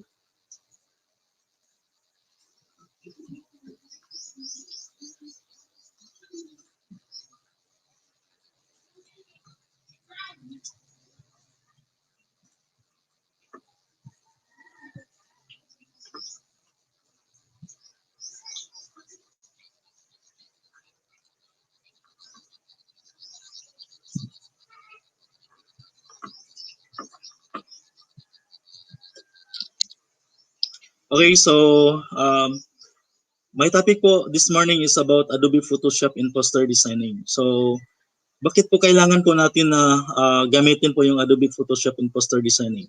So, ang dami naman pong software na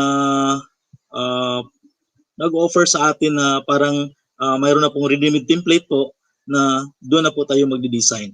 So, kailangan natin ng Adobe Photoshop for poster designing kasi dapat natin malaman na kung paano i-apply po yung manual applications. Yes, Sir Glenn. No, we have to take a moment from you, no, kasi we have to fix some technical issues in your side. Kaya po, no, habang hinihintay natin na umayos ang side ni Sir Glenn Horanio, let us talk about, no, ano ba ang mga ini-expect natin dun sa talk ni Sir? Well, actually, kapag sinabi kasi natin na Adobe, number one na ina-expect natin dyan is Photoshop. Or pang pro. Yes, diba? pang pro talaga. And since yung mga teachers natin will be using the trial version, we also would like to inform you po no, that the Department of Education has provided Adobe accounts din. Yes. Kasi ako, I'm one of the ICT coordinators kasi in our school. So naka-receive ako niya ng full package talaga. Wherein, katulad niya nung sinabi ni Sir Neil kahapon, yung Adobe na After Effects, yun yung isa sa mga pwede mong magamit. Yes. No? Kaya napaka-helpful ng applications na matutunan natin in the classroom kasi hindi lang siya pang photography or pang professional media person, pwede rin siyang gamitin sa ating mga classroom. And it astounds us that we can use this application sa ating pagtuturo kasi hindi lang pala ito pang media people or pang creative people. We can still use it as teachers ourselves. Yes, and as well as sa video editing, katulad po ng ginagamit ni Sir Neil, you can also use the Adobe Premiere Pro. Ayan, so you can just ask po yung inyong mga ICT coordinators and as well as yung mga ITOs po ninyo para po matulungan din kayo kung paano kayo magkaroon ng mga full version yan. And I'm sure yung mga teachers naman natin from different regions and divisions are very much willing to share yung knowledge nila para at least magkaroon po tayo ng full access. But for now, okay na po tayo for the trial version. Okay, so I hope teachers na download na natin yung application na gagamitin natin with Sir Glenn Horiano. And I believe and I am expecting no, na mag-e-enjoy ang ating mga teachers no, with him, with Sir Glenn Horiano. So let's check if he is okay on the side. So medyo nagkakaroon po ng technical difficulty. But sir, can we proceed to some shout out from our dear teachers? Ayan, sige po. So magkaroon po tayo ng mga konting pa-shoutout habang hinahantay. So, hello daw po kay Sir Randy Binag ng Bagong Silang High School. Yes po, hello din po from SDO Tapat, Western Diputan National High School Faculty, AP Department po, Dr. Rhea Maliana Cruz, Principal po ng school nila and their supervisor, Sir Ferdinand Pagaw. Hello po sa inyo, mga taga-SDO Tapat. We also would like to greet the TechVoc President, si Binibining Jovi daw po from Sir Eric James Pagyo, and shout out sa lahat ng teachers ng Las Piñas City Technical Vocational High School headed by Mrs. Vilma G. Ebano. Yes, shout out din po sa lahat ng departments and department heads ng Kaunlaran High School, especially po sa English Department headed by Ma'am Maria Belma Misogali. Also, to Ma'am Lorna Casanyas of Parañaque Elementary Central School, it's Parañaque Elementary School Central, and also to Ma'am Jazz Badar, Rose Bison, Ma'am Alicia Cantillo from Lydia Aguilar National High School. Also, shout out po to my wife, Ma'am Riza Sevilla, nakasalukuyan na sa bahay namin, Ma'am Cida Mendoza, Ma'am Berlinia Magnata, and sa lahat po ng teachers sa Filipino Department sa Las Piñas National High School, Maine. Hello po. Hello din po sa mga fellow teachers ni Sir Nico Capote sa Valeriano Pugoso Memorial High School, SDO Manila. Okay. Hello din po no sa mga teachers po ng Navotas City na ongoing ang pag-distribute ng modules and USO teaching. Ulitin ko lang po, stay safe teachers no and always be on guard with your health. Yes. Shout out din po kay Ma'am Heidi and Sir Brian Ruiz of SDO Muntinlupa, and greetings to all the teachers of Amadeo National High School, especially the MAPE Department headed by Mrs. Cristina Villanueva, greetings from Ma'am MC Calzaren of National Teacher Broadcaster of Amadeo National High School. Okay, hello din po sa SDO Laguna High District Suba Elementary School, Ma'am Rochelle Pagtananan, Ma'am Bel Robiales, Sir Rio Salazar, Ma'am Ronnie Nombrado, Principal, Dr. Emma E. Carillo, ESTS, Dr. Gisela I. Pinat. Yan. Okay, so I guess ready na po si Sir Glenn, and I think we can have him back. At excited po kami na makinig kay Sir Glenn Mariano. Take note po na si Sir Glenn ay remote, kaya po we are checking the internet issues and technical issues po on his side.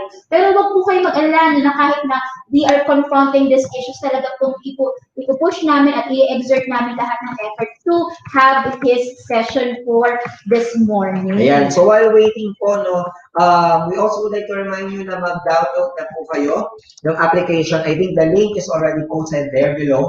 Then, halimbawa po, nag-hands-on activity na tayo mamaya with Sir Glenn. Huwag po kayong mataranta kung hindi kayo makakasabay. Okay lang po yan na naka-on yung laptop nyo or computers nyo, then you're doing it. Yes. Pero mas advisable po if you have your ball pen and your paper with you para at least makapag-take down po tayo ng mga kahit keywords lang.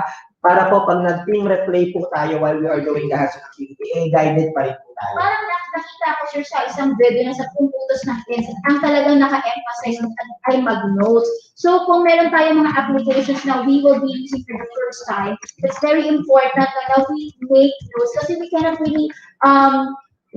really memorize or we cannot really put all the information here. At habang hinihintay ang ating speaker of the day, pwede rin po tayong mag-tour na kapag-download ng Photoshop, i-open na yung application. Para pagbukas ng application with Sir Glenn, hindi na kayo na-overwhelm. Kasi parang, I believe marami siya ang mga commands and icons sa Adobe Photoshop. So maganda po na i-explore na natin. Pwede siguro tayong mag-google ng konti kung meron tayong mga nahihirapan ng parts ng Adobe Photoshop para hindi na masyadong malaki yung anxiety natin if it's your first time to use Adobe Photoshop.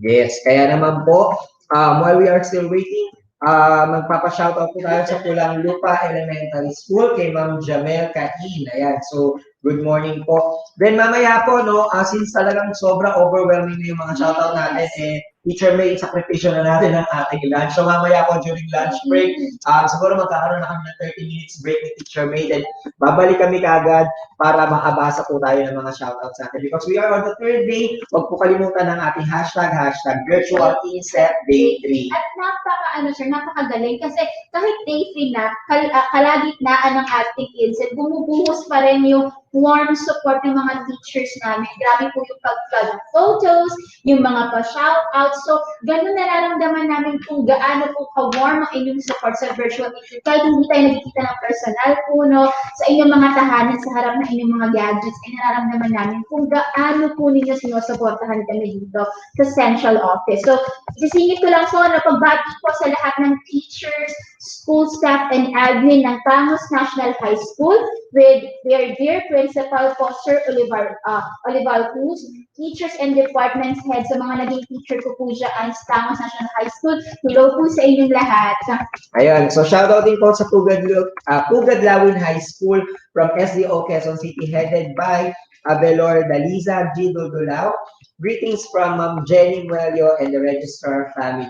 Okay, hello din po sa mga teachers ng Gregorio del Pilar Elementary School, master teachers and school head Mrs. Maria S. Morris, TSDS Mrs. Dolita Labago, Mr. Teofilo Nombaba, Dr. Rose Arazamendes, Division of Manila STS Ma'am Magdalena. Hello po sa inyo lahat saan. Ayan, then shoutout din po kay Ma'am Mirna Ramos, Principal of Santa Cruz National High School, Santa Cruz Occidental, Mindoro. Okay, pa-shoutout din po sa mga high school teachers, especially dyan po kay Ma'am Seri Lauron with School Principal Sir Arnold Tagalog of La Feria National High School at sa PSDS po nila kay Dr. Jessie Tanola ng Tukuran West District SDO Zamboanga del Sur. And I think Sir Glenn is very much ready. Talagang naghintay ang lahat. Much awaited presenter po ito si Sir Glenn. Sir Glenn? Hello po. Hi, Sir Hello po. Yes, loud and clear po, Sir Glenn. Hello po, Sir Jeff, Mamay. Pasensya na po. Nagkaroon po tayo ng technical problem po. No worries, sir. Okay lang po. So, naka-full screen na po ba tayo? Yes po. Hinga lang po sir, relax. And I know you will be having a good presentation. Okay, so thank you very much po for waiting po sa lahat po ng mga teachers natin. Salute po ako sa inyo sa taos-puso niyong pagtanggap sa ating program ng Educational Technology Unit. Okay, so babalikan ko lang po bakit po tayo gumagamit ng Adobe Photoshop in poster designing. Kasi po, para po malaman po natin kung paano i-apply po yung manual manipulations of image po ng ating poster or flyers. Okay? So, ito pa isang munang introduction kasi magkaroon po tayo ng more runs po in the future. This coming April, magkaroon po tayo ng program or mag-start na po yung project natin sa Adobe systems. Okay, so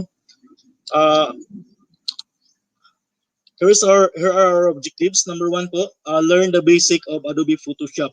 So, kailangan po natin na malaman po kung ano po yung pinaka-basic ni Adobe Photoshop. Okay? Before tayo maging expert or nandun tayo sa expert mode, kailangan tayo dumaan sa basic po muna. Second po na objectives po natin is identify Photoshop interface and features. So, ito po yung kinakailangan po na gagawin natin. I-familiarize po natin yung environment ni Adobe Photoshop. So we are going to identify the interface and the features of Photoshop. Number 3 po is learn how to apply brushes and effects on the image. Okay, so later on, when in our demonstration, so ipapakita ko sa inyo kung ano bang kahalagahan ng brushes, ano bang kahalagahan ng effects on that particular image. And the last po na objectives po natin is learn the image resolution, image size, and the image file format. So, napaka-importante po na malaman po natin yung resolutions of our image. Kasi po, si Adobe Photoshop po, ito po ay raster po. Raster image po siya. Okay? So, magmanipula po tayo ng image po. Okay? And i-form po natin through layers.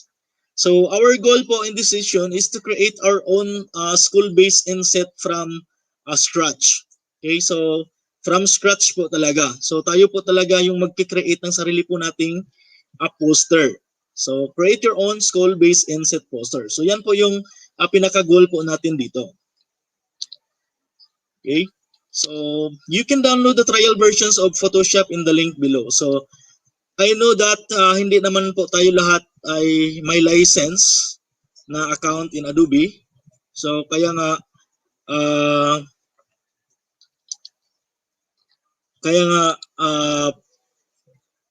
we can download the trial version. So yun na po yung link na pina-flash po kanina. So I hope po na naka-download na po kayo at nakapag-install para masabayan po yung demonstration ko mamaya. Okay?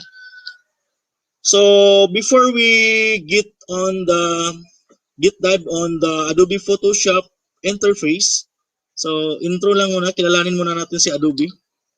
So what is Photoshop? So Photoshop is the predominant photo editing, manipulation software in the market. Okay? Kasi almost all the industries are using this kind of application. So in photo editing manipulation. So mamanipula po natin lahat ng image dito sa Adobe Photoshop. Okay? Kasi pwede naman natin gawin dito yung mga magic sa Adobe. So since Adobe Photoshop caters, it is widely used for image editing, retouching, creating image compositions, website mockups, and adding effects. So ito po yung sa demonstration natin, makikita natin mamaya kung paano po yun i-apply. So yun po yung purpose ng Adobe. So paano tayo mag-retouch ng image, tanggalin kung may dapat tanggalin, mag-add po tayo kung ano po yung dapat i-add po or enhance po sa picture po natin. So yan po. So here are some of the poster project in EdTech unit for our My TikTok session. So ito po yun, ipapakita ko po sa inyo. Yan po. So, ako po yung gumawa ng mga template poster natin sa ating session sa EdTech. So, nanggaling po yan sa scratch. So, may other po na pictures po na ini-integrate ko dyan. Ini-include po ko po sa mga layers po dyan like brushes and some other images. Okay? So, ito na po yun. So, kailangan po natin dumaan sa principle of designing in designing a particular poster. So, number 1. So, ito po yun. May 6 po tayo na principles of designing. So, number 1, emphasis. 2 is balance and alignment. Number 3, contrast. Number 4, repetition. Number 5, proportion. And number 6 is white space. So, the principles of designs or rules of a particular designer must follow to create an effective and attractive composition. So, talaga, ito po talaga yung ipa-follow po natin para ma-achieve po natin yung ating hinihingi na maganda po yung result ng ating poster. So, kailangan po natin alam ang principles in designing. Napaka-importante po yun. So, number 1 is the emphasis. So, kailangan mag-isip tayo. So, tanungin natin yung sarili natin. For example, we design a poster for the coming concert. So, pag may concert, pag may mag-design po tayo ng poster for concert, tanungin natin kung ano ba yung mga details po na dapat ilagay sa poster. So, ano po yung mga details? Anong kailangan ng mga audience na dapat malaman sa poster na yan? Okay, so number 1, siguro, name of the band. So, kailangan ilagay natin yung name of the band. Number 2, saan po yung venue? Number 3, ano po yung amount? Okay? So, yan po yung mga details na kailangan ilagay sa poster.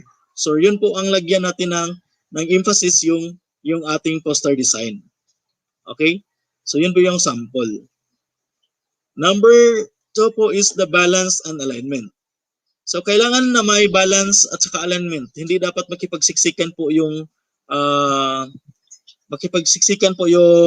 ibang elements.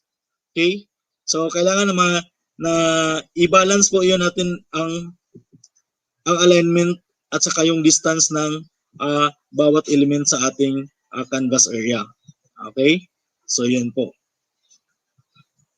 Number 3 is the contrast.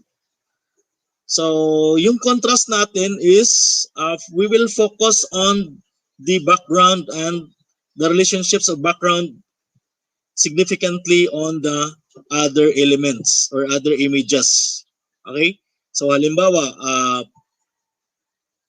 pag dark po yung background natin, pag dark po yung image natin, okay, yung subject dapat more brightness po yung background natin. So, hindi po pwede yung dark po yung image at saka lagyan rin natin ng dark na background. So, dapat contrast po siya.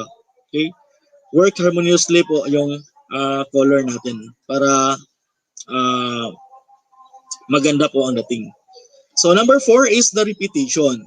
So, we are going to limit the typeface or 2 strong colors. So, in Adobe Photoshop, kailangan po natin i-limit yung typefaces po natin at saka yung 2 to 3 strong colors. So, hindi po pwede na ang dami pong colors na ilagay po natin sa ating posters if we are going to follow the rule of the principles of the design. Okay? So, kailangan limit lang po tayo ng 2 to 3 strong colors po ng ating design para maganda po siya. The number 5 is the proportion.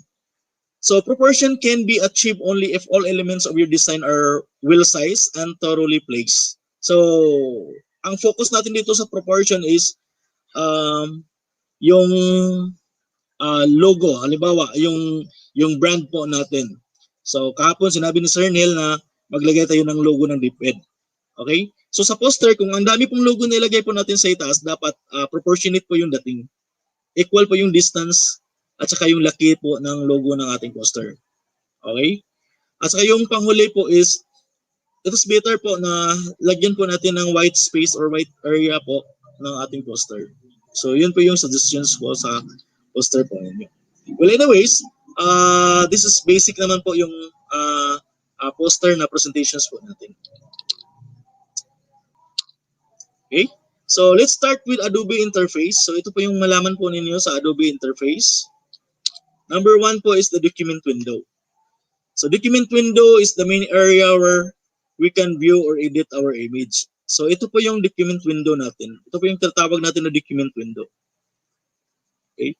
Question, sir, bakit po siya tinatawag na document window? Hindi naman siya document. Adobe Photoshop naman po siya. Okay? Tinatawag po siya na document window kasi by default po, ang saving po natin ni Adobe Photoshop is PSD. Yan po ay tinatawag na PSD. Photoshop document. Kaya po tinatawag po siya na document window. Okay? Yun. So ito po yung tatawag natin na document window. Yung makikita po natin. Alright. Next. Next is the toolbar. Okay? Toolbar displays Photoshop essential tools. Okay? So ito po yung toolbars natin. So it displays Photoshop essential tools. Yan po yung pinaka-importante or mga importanteng tools po ni Adobe Photoshop. Okay? So later on, I will introduce basic tools, mga 4 na tools or 5 tools na magagamit po natin in poster designing. Kasi basic naman po siya. So nandiyan na po lahat ng tools sa toolbar po natin ni Photoshop. Okay? Next is number 3 is yung po yung tinatawag natin na options bar. Okay?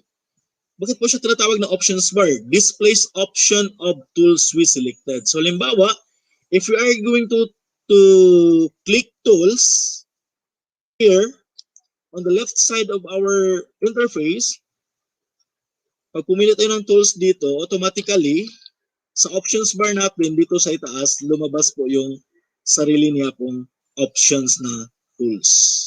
So sa itaas po yung options bar po natin. Okay? So yan po yung options bar natin. Number 4 is ito po yung tinatawag natin na menu bar. Mayroon po siyang sariling menu bar yung Adobe Photoshop. So along the top of the interface holds all sorts of options and commands. So sa lahat po ng commands ng Adobe Photoshop, nandoon po siya sa itaas. Yun po ay tinatawag natin na menu bar. Okay? So may file, may edit, may view, windows, okay? So, and other menus na nandoon po sa itaas po ng ating Photoshop. So, ito po yun. Yan po yung menu bar. Next po is yung panel area. So, yung panel area po natin, along the right is where we find use of mini panels. So, this one, yan po yung tinatawag natin na panels or panel area. Meron tayong color panels, meron tayong layer panels. Okay? So, yun po yung mga panels po natin ni Adobe Photoshop. Yan po yung titigan po natin mamaya sa demonstration. Napaka-importante po yan. Next is the number 6 is document tab. So, saan po yung document tab, sir? Display the file name of the file type. So, ito po yun. So, sa Microsoft Office, yan po yung tinatawag natin na title bar. It displays the title of our document. Okay? Yan. So, dito is, yan po yung document tab. Display the file name of the file type. So, yan po yung document tab. Next is zoom level status bar. Display more information about image you click. So, dito po sa ibaba, ito po yung tinatawag natin na zoom level status bar. Okay? Ito po yung tinatawag natin na zoom level status bar. Right. So, yun lang po yung presentation ko sa PowerPoint presentation. Okay, so let's move to the demonstration po on the basic poster designing. Okay? So, mag-stop sharing muna ako.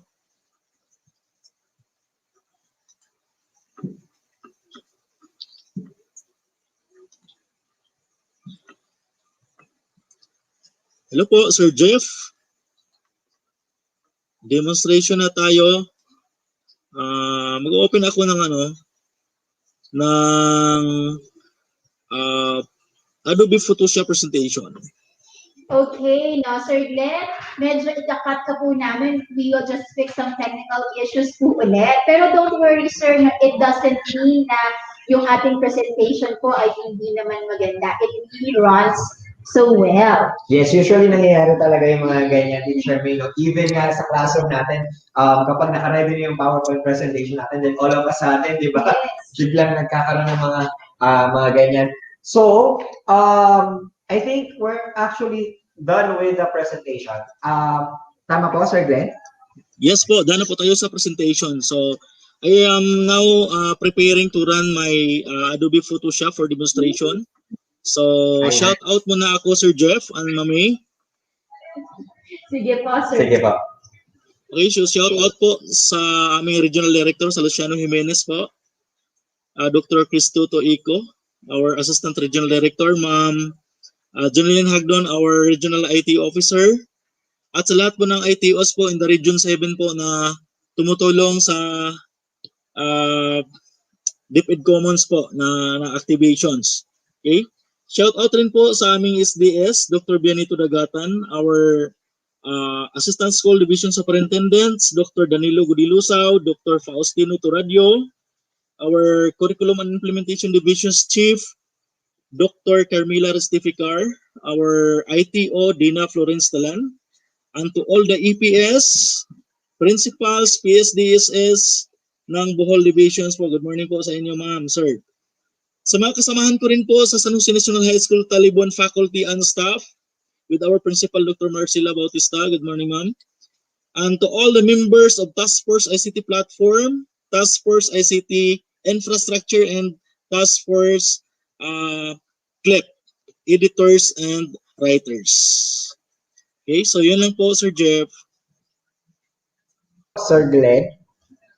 Ayan, okay. So, Sir Glenn, we will be giving you 5 questions that are coming from our audience. So, habang inantay po natin yung mga questions na ipapadala. Yes, kasi alam ko marami po kayong gustong itanong kay Sir Glenn about Adobe Photoshop.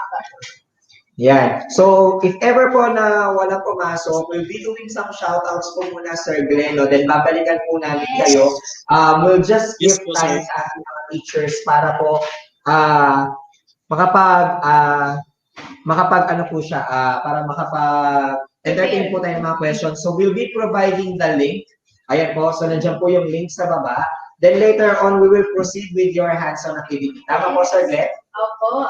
Excited po kami, Sir Glenn, to see your hands-on activity. Or are you ready, Sir Glenn, for the hands-on activity para magawa muna natin siya. Then later on, we'll have the questions.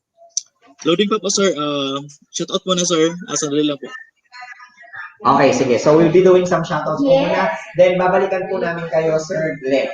Okay, so shout out po sa kay Ma'am FLVI Cabalho, Principal po yan ni Ma'am Rubeline Cabardo Pastrano, Principal of Science and Technology Education Center, PSDS Rebecca Tori, at SDS Dr. Wilfreda Bocalos, SDO Lapu-Lapu City, Dr. Salustiano Jimenez, Director 4 of Region 7. Very supportive daw sila, Sir Jeff, sa ating mga programs, lalo na sa ETUlay. Wow, thank you very much po. And shout out din po sa SEO Cagayan, especially David and Puzon Memorial National High School, faculty and staff headed by our acting school head, Mr. Alejandro A. Bangay, and supported head teacher, Mr. Salvino P. Puntanilla Jr. And the shout out is from Mr. Francis Manalo. Yes, meron din po kami nakikita mga shoutouts po na na-caption ng photos. Later po, we will feature the photos po that we have selected from different posts. Hello po sa mga teachers from Captain Eddie T. Reyes Integrated School, STO Taguig, Pateros. Greetings po yan from Ma'am Regina Brillantes. And hello po kay Sir Daniel Q. Tameta, MAPI Coordinator, watching and participating daw po in our DepEd Virtual INSET from Caloocan City Business High School under the leadership of their OIC Principal and SGOD Chief of SDO Caloocan, Dr. IBC Perez. Yes, and those teachers po pala na nagsasabit ng mga pictures, please observe physical distancing po. Kasi we are selecting editing po with the photo. So please practice safety po mga teachers. Ayan, so maraming salamat din po sa lahat ng teachers natin from the teaching and non-teaching staff of Talon-Talon National High School, Zamboanga City Division, headed by Dr. Maria Teresa B. Borgoña, Secondary School Principal 4 from Teacher Omar.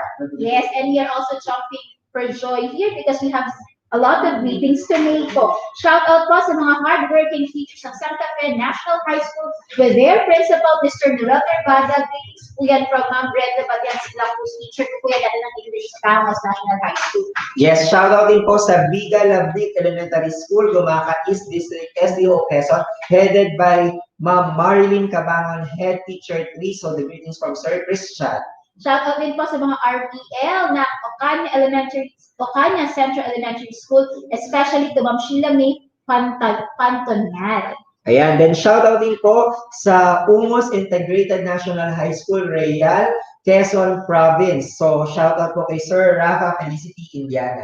Okay, hello po sa mga guro ng Sergio or Sergia Soriano Esteban Integrated School, SPED Center, Kalaklan, Olongapo City, at sa kanilang butihing punong guro, Sir Richard Kalimpas. Hello po sa inyo. Greeting po yan galing kay Ma'am Cha Ugardi of SDO Olongapo. Also, shout out din po sa San Francisco Elementary School from SDO Lipa City, especially to the school head, Ma'am Shirley Sokia. Okay, so pa-shoutout din po sa teaching and non-teaching staff ng San Guillermo National High School, San Marcelino, Zambales. Greetings po from Ma'am Evelyn Grace Quitadero. And also shoutout po sa mga teachers of Malilig National High School headed by Sir Joel R. Antipolo, Principal 4, and Dr. Roxy R. Aranda, PSDS, Malig District, SDO, Isabela, Region 2. Yes po, pa-shoutout daw po ni Sir Jessison Dia na watching po sa atin ang mga teachers ng Rizal Elementary School, Schools Division of Iloilo City, na mag-ingat daw po tayo dito sa Manila. Thank you, Sir Jessie. Also, shoutout po sa Manalipa Integrated School, Zamboanga City Division, with their school head, Sir Aspar A. Casa. Okay, so tuloy-tuloy po tayo sa ating mga greetings. Hello po sa mga teachers ng Labot Elementary School, Main, Caluma, Laguna, especially to Ma'am Becca Amante, Ma'am April Lagunte, Ma'am Jen Cadiz, Ma'am Alena Parawan, Ma'am Jessa Quabo, from PB Jane Valdella, Teacher Broadcaster Jane. Hello po. Also, ESP Department headed by Ma'am Teresita Carbonilla and Principal Socorro Canaya of Zamboanga National High School West, Zamboanga City Division. Yes, and we would like to acknowledge those teachers po that are posting selfies and groupies now with their fellow teachers na nag-a-attend virtually sa ating INSET. Maraming salamat po sa inyong suporta at sa effort. Sometimes may photo frame pa, nag-edit pa ng kanilang mga groupies and selfies, and we appreciate how creative you are in your posts. yes, kaya naman po shoutout din sa Lagha Elementary School Extension Division of San Carlos City, Negros Occidental, with their school head, Maricar Domicilio, PSDS Daisy Lapitan, SDS Anthony Diobe. Hello po kay Ma'am Cristina Ramirez from Santos International Elementary School. School head po si Sir Edito Familiar. Greetings from Ma'am Shelani Nasilla.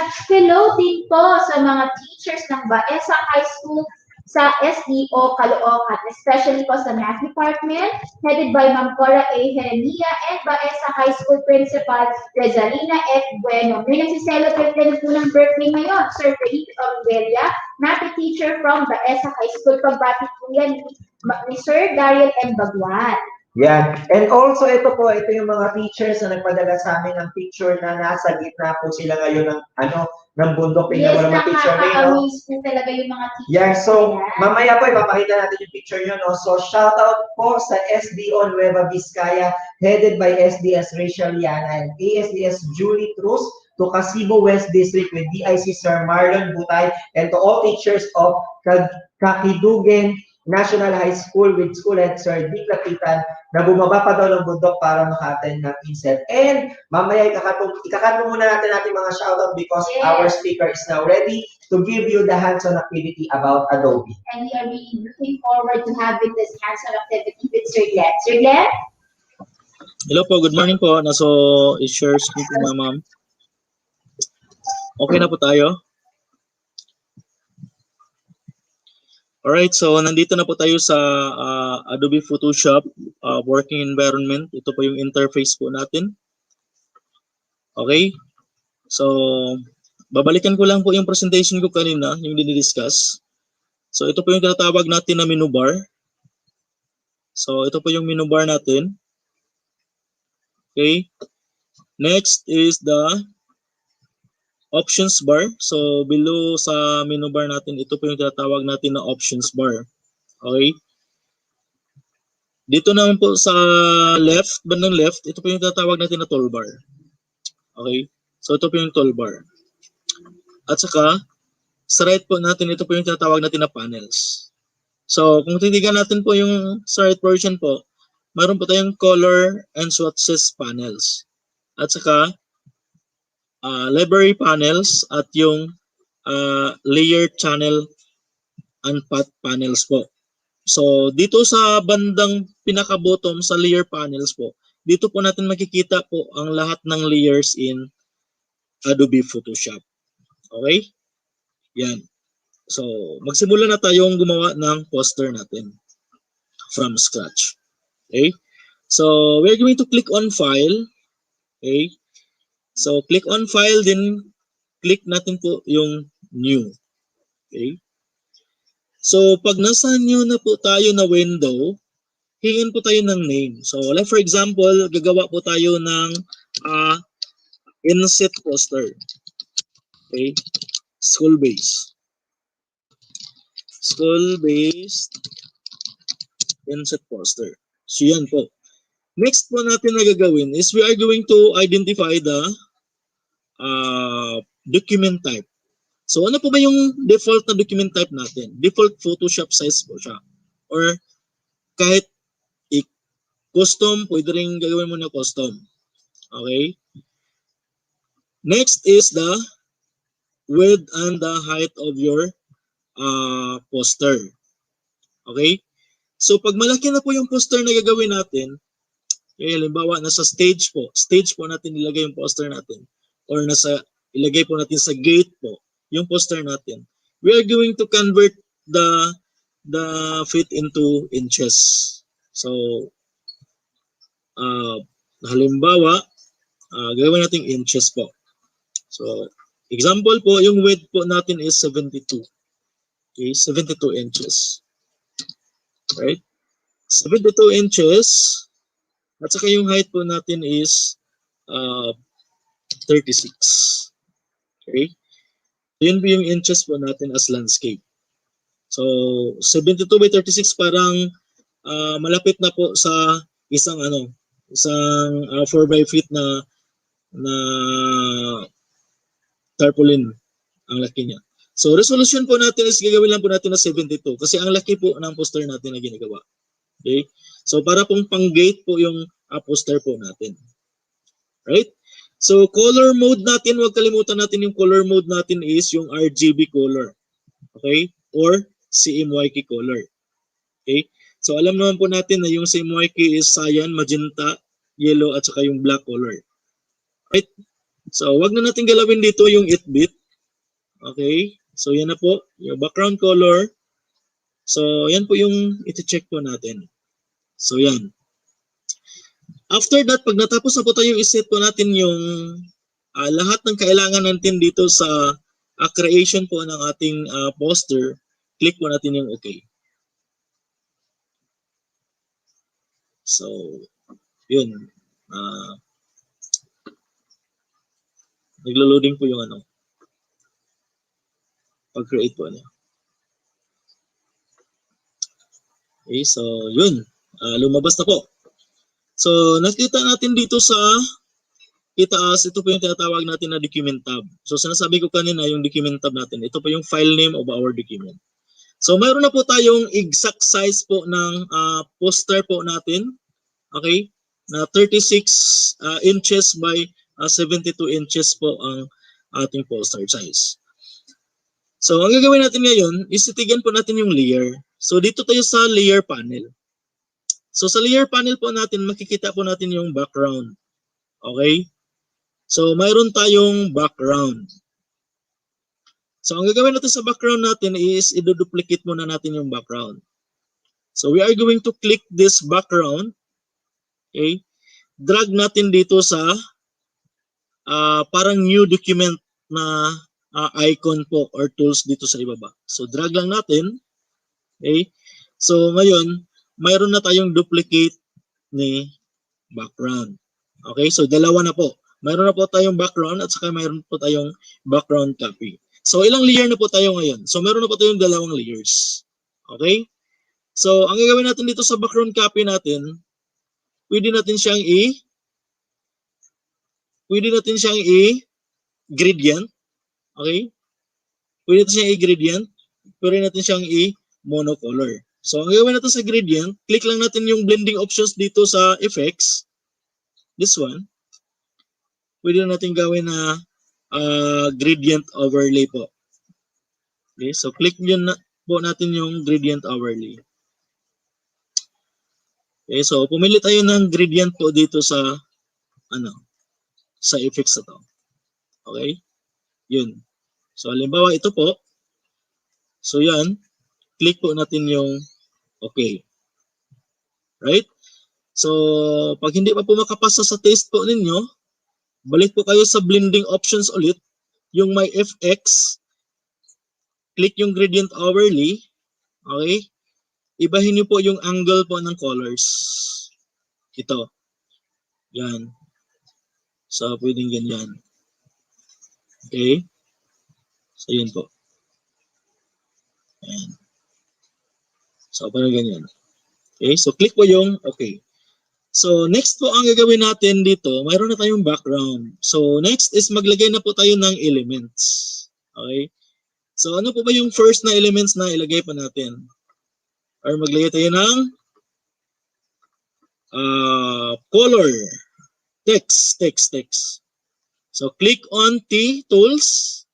Yung may naka letter T, that's for tools. So, click po natin yung tools. Okay? Tsaka ilagay po natin dito sa canvas area natin. Okay? So, lakihan lang natin ng konti, 72.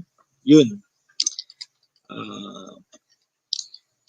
Halimbawa, San Jose National High School. Okay? So, yun. Sir, wala po kaming makikita. Okay? So, wala kayong makikita kasi yung font natin, yung font color natin is white. Yung naka-active. Okay? So, ang gagawin lang natin dito, okay, click natin again yung text tool at saka Control A po tayo or select po natin yung text at saka proceed po tayo dito sa options bar ni text. So, saan po ba yung options bar ni text? After clicking the letter T, dito tayo sa options bar. Dito. Sa itaas. Click natin yung white na options bar. White color. So, gagawin natin itong red or blue. Yun. Yan. So, parang ganyan. Okay. Right. So, after that one, so mayroon na tayong text. Name ng school natin. So, dito, kung titigan natin sa layers, layer panel natin, mayroon na tayong 1, 2, 3.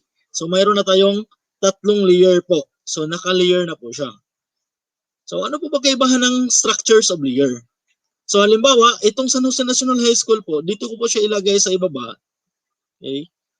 So, hindi na po natin siya makikita. So, yan po yung tinatawag na layer structure. So, naka-structure po yung layer natin. Dapat, kung ano po yung mag-display first, yan po yung pinaka-una na or pinaka-top po dito sa layer panel po natin. So, balik po natin siya sa itaas. Okay? Para lumabas po yung text po na San Jose National High School po sa ating poster. So next po natin gawin is maglagay po tayo ng logo. So logo, click file po, open. So hanapin po natin ang ating logo. Right. So,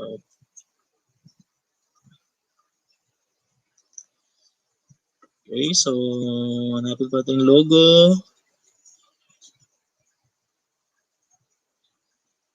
Okay. So, ito na po yung logo natin.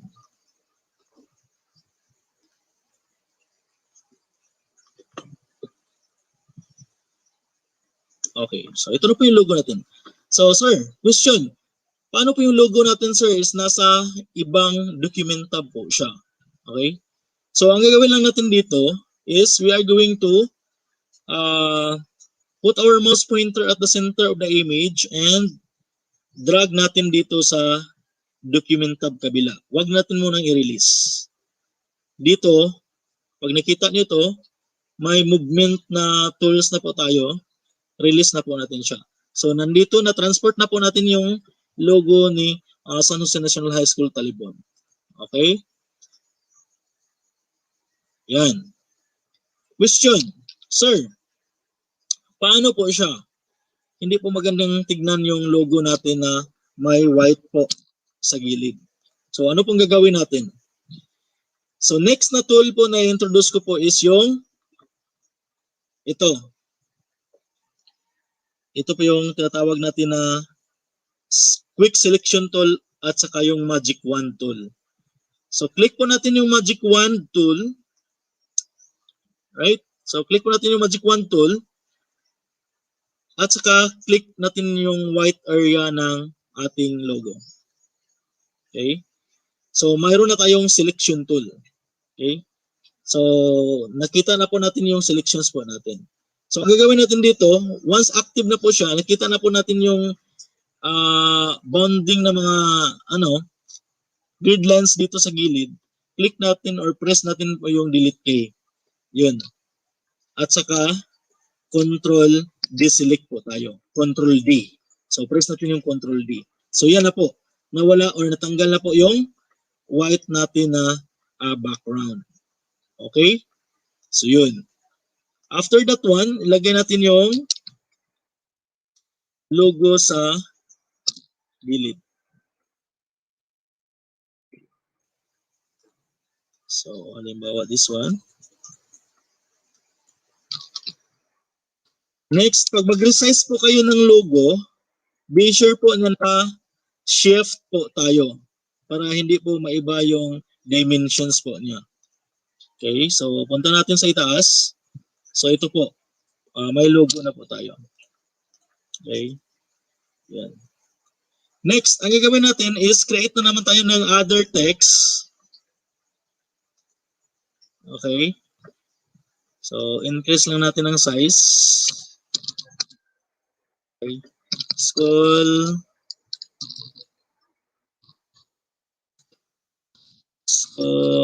base inset. Yun. So, gawa tayo ng school based.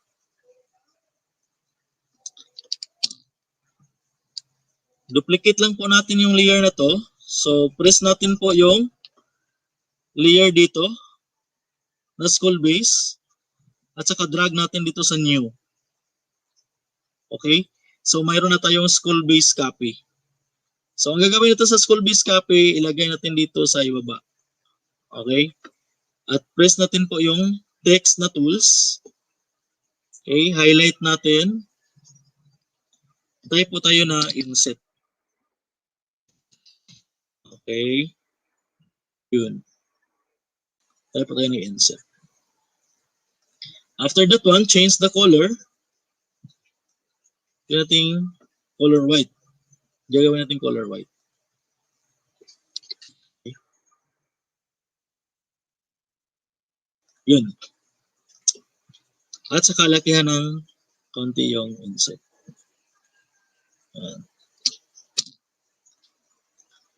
School base inset.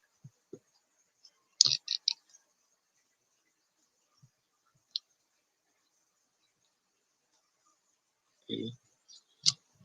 Ayan. Then, gagawa na naman tayo ng other text layer. Okay. Pwede natin i-duplicate to. duplicate ulit. So may copy naman po tayo dito, ilagay natin yung 2021. 2021. O yun po. So change po natin yung font po niya. Okay, so click tayo dito. Yan. Gawin natin itong Vivas. Type tayo ng font, Vivas. Yun. So, naka-Vivas na po tayo. At saka ito, gagawin natin itong sometimes na font.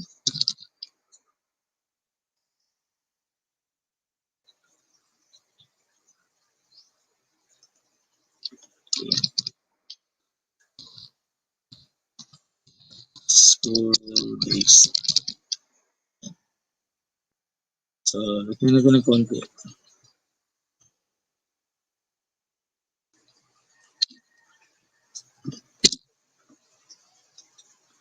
Okay.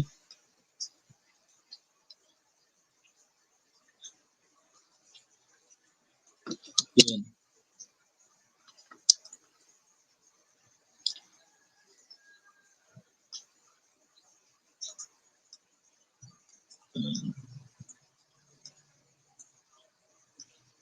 Okay. So, meron na kayong school-based inset na nagawa na text dito sa ating poster. So, di ba? Kung titignan natin sa mga layer dito sa gilid, sa ibaba, ang dami na nating layer. So, we have 1, 2, 3, 4, 5, 6. So, meron na tayong 6 na layer. So, what if ang dami mong image na i-integrate dito? Mag-insert po kayo ng picture of your school dito sa ibaba. Okay, so insert tayo. Open na naman po tayo ulit. So maghanap po tayo ng picture of our school dito sa ibaba. So search tayo. Ito. So insert natin dito sa ibaba. Medyo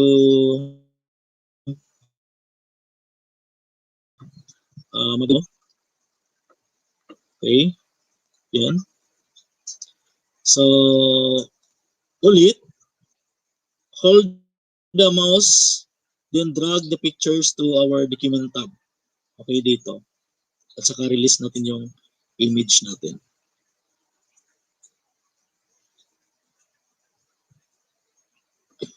So, hintayin lang po natin na matapos po yung pag-transport ng image. Okay, sir. Questions po. Malaki po yung image natin, sir. Hindi makikita sa canvas area. So, ang gagawin lang natin dito, to resize the particular image is, we are going to press the Control plus minus. Okay, sa keyboard po natin. So, liliitan po natin yung canvas natin para ang makikita po natin is yung pasteboard. Itong gray. Itong gray na area na ito po yung tinatawag natin na pasteboard. So, sa pasteboard natin, nandito po yung canvas area. So, yung exact size ng poster po natin. Okay? So, ang gagawin natin, kasi malaki po yung image, liitan po natin yung canvas area natin. So, we are going to press the control in our keyboard plus minus. Okay? So, lumiit po yung canvas. Pag palaki naman po is control plus equals po ng keyboard po natin. Okay? So, yun po. So, control minus. So, nakikita na po natin yung bounding box ng image natin na malaki. Okay? Na tinatransport po natin dito sa ating active na poster. So, ang gagawin natin dito sa bounding box dito is we are going to resize this. Liitan po natin. So, press lang natin po yung shift sa keyboard, at saka liitan po natin yung image. Okay? Yun, liitan po natin yung image. Right. Yan. So, nakita na po yung image dito sa current poster po natin. So, magta-transform na po siya. Okay? So, once mag-transform na po siya, hindi na po siya babalik kasi naka-transform na po siya. Ngayon, ibalik po natin yung dating gawin ng poster po natin para makita natin yung exact po na niya. ng dating po ng image. So ngayon, ito po yung image. Okay? So, liitan po natin. Kasi gagawin po natin siyang background dito sa may bandang ibaba. Right? So, yan. Halimbawa, ganyan. Okay? So, yun. So, mayroon na yung layer ng image po natin. May one. So, is, again, click natin yung magic wand na tool. So, tanggalin po yun natin po yung white. Okay? At saka press po natin yung delete. Yan po yung pinakamabilis po na pangtanggal po ng background po. Especially kung naka-mono background po tayo or halimbawa, naka-green screen po tayo. Okay? So, di ba? So, mayroon na tayong pictures. So, ang gagawin natin sa pictures, parang hindi naman magandang tingnan pag ganito. Okay? So, ang gagawin po natin dito is we are going to feather this image and delete po natin yung mga extra na mga unwanted na mga portions of this particular image. So, ano gagawin natin dito?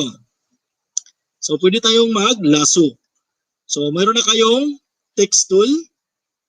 Mayroon na kayong nalaman na magic wand tool. So, next natin na gagawin is yung lasso tool. Natin is pwede nating i-move yung lasso tool.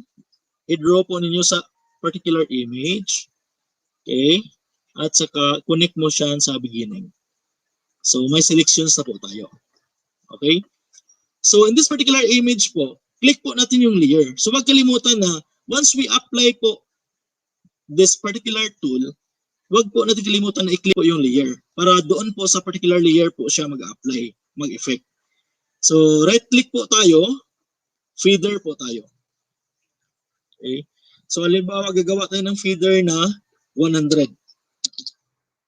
Yung feeder natin. Okay. Parang ganyan. Okay, maliit lang. Gagawin natin na 200 yung feeder natin. Yun. So, nasa 200 na po tayo na feeder. So, ano ba yung feeder? So, makikita natin sa image natin yung result po ng feeder. Yung parang hindi makikita yung bawat gilid po ng particular image. Okay? So, press natin po yung delete. Okay? Wait lang po. Balik natin sa 100 para malaki lang po yung 200. Okay? So, 100. Press natin. Okay? Para mawala po yung sa gilid. Yun. Okay? Ayan. Another, feather ulit. Gagawin natin ng 50. Ayan. Tapos delete tayo. Okay.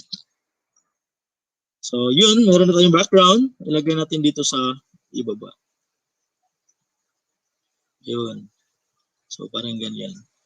Okay. So, dito naman sa gilid na area, another one, click natin po yung lasso. Yan. At saka feather na naman tayo ulit dito. So, 100. Okay. Press po natin yung delete sa keyboard. So, click natin yung layer, image layer, at saka press po natin yung delete sa keyboard. So, mayroon na tayong schools. Okay. Next po na gagawin natin is to apply brushes. So, ano po ba yung mga brushes? So, mayroon tayong mga presets po na brushes na nandito po sa Photoshop po natin.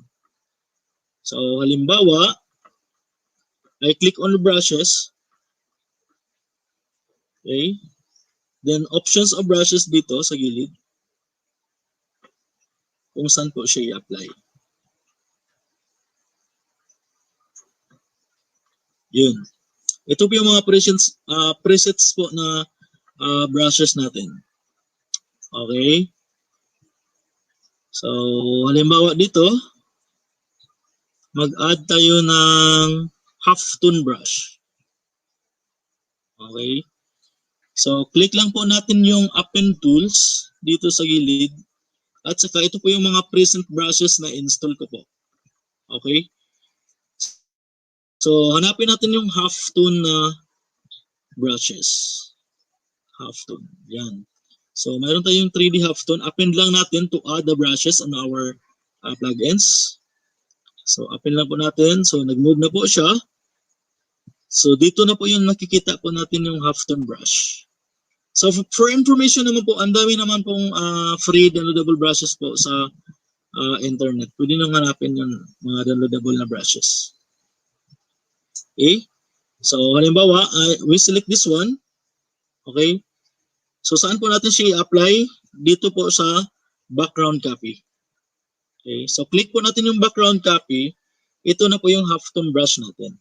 Nakikita, nag-activate na po yung half-tone brush natin. Halimbawa, this one, we click this one. Okay, lagyan natin siya dito. Okay. Ito po yung result. Okay, once we click this. So, ito lang po.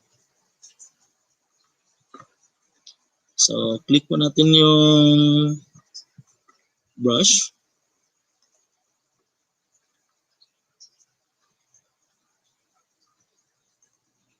Okay.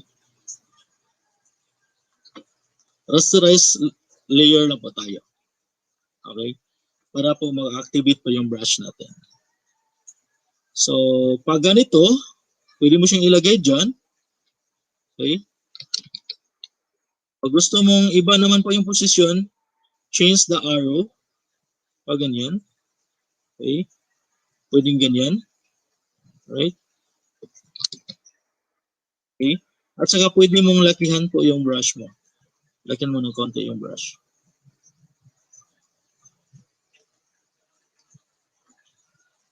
Okay. Parang ganyan. So, yan po yung isa po sa mga brushes po na ginagamit natin ngayon, yung half-tone. Pwede kayong mag-search. Okay, so rotate tayo dito. So, pag ganyan naman yung dating natin ng brush. Okay, apply naman natin siya dito sa gilid. So, mayroon na tayong brushes. Yan. So, arrange lang na po natin yung proportion natin ng ating school-based INSET.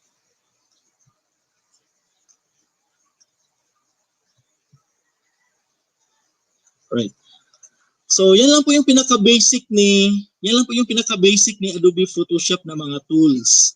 Like Move Tools, ito po, Move Tools, Magic Wand, yung ina-apply natin kanina, yung text. So, yan po yung dapat po ninyong malaman na mga tools po na basic in Adobe Photoshop. So, try exploring Adobe Photoshop. Napakaganda po na applications ang Adobe Photoshop po in designing. Okay? In picture manipulations. So sa advanced run po natin this coming April po, ang dami po nating aabangan po ng mga Adobe application softwares na ipapalabas po ng EdTech unit. So isa na doon po yung Adobe Photoshop. Okay? Na parang ano natin, iba stages po natin yung dating. Okay? Bago tayo dumating doon sa parang tinatawag natin na expert level na po ng Photoshop. Okay? So pag expert level na po tayo, alam na natin po yung mga functions sa lahat ng mga tools po dito sa Adobe Photoshop natin. Okay? So yun lang po yung pinaka-goal natin ngayon. So mag-send lang po kayo ng ng screenshots po na kayo po yung gumawa po ng inyong poster. Okay? At saka yung sarili po ninyong school-based INSET poster po na ginawa natin sa basic Adobe Photoshop. So yan lang po. Sir Jeff, Mami. So tapos na po yung demonstrations po natin on that particular application or in this particular application. Thank you so much, Sir Glenn. Ayan, so we will be giving you, Sir Glenn, 5 questions and it's already 11:52, so medyo mabilisan na lang yung Q&A natin para makapag-lunch na rin po ang ating mga minamahal na teachers. Yes. So this will be the first question, sir. So we will be flashing the question on the screen. But I hope Sir Jeff, please help me read the Yeah, question. okay. So our first question is from Sir Randolph B. Reveral Ustads, Wahab Akbar Elementary School, Isabela City. So considering our current pandemic situation, how can we apply the knowledge on Photoshop editing in our teaching? Okay, so um, pag nasa ano po tayo, pag nasa halimbawa teachers po tayo, nasa senior high school po tayo, okay? So we can apply po Photoshop in teaching, in editing in teaching. Hello, come again, Sir Jeff? Hello, Yes, sir? po. Okay. So we can apply po in our teaching profession po ang Adobe Photoshop. Pwede po tayong magturo po online sa mga students po natin, kagaya po ng ginagawa po natin ngayon dito, na virtually po na nagtuturo po tayo sa ating klase ng Adobe Photoshop, or magagamit po natin yung Adobe Photoshop natin in designing our materials, in integrating pictures in our modules. Magagamit po natin yung Adobe Photoshop natin na knowledge. So kailangan po natin na maka-learn po tayo ng basic po ni Adobe Photoshop. Kahit mayroon po tayong mga ibang tools or ibang mga applications na pwede rin natin gamitin po sa ating pagtuturo po. Okay? So, yun na po, Sir Jeff. Okay, and the next question po will be read by Sir Jeff again. Sir Yes. Jeff? So the question is from Sir Randolph B. Reveral. The question is from Sir George Payot Jr. of Leonardo National High School, Zamboanga del Sur. So how does this Adobe Photoshop contribute to the learning of the students? Okay.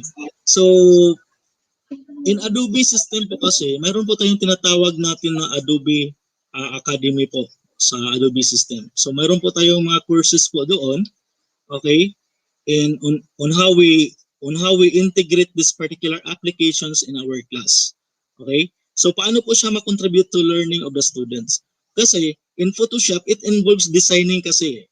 So, critical thinking. So, pag mayroon po tayong problem na ibato po sa bata or ipapagawa po sa bata in Adobe Photoshop, halimbawa designing, yung bata po mag-think out of the box po siya. So, it involves po yung thinking ng bata kung paano po niya i-design po yung pinapagawa po natin in applying this particular Adobe Photoshop applications. So, yun po.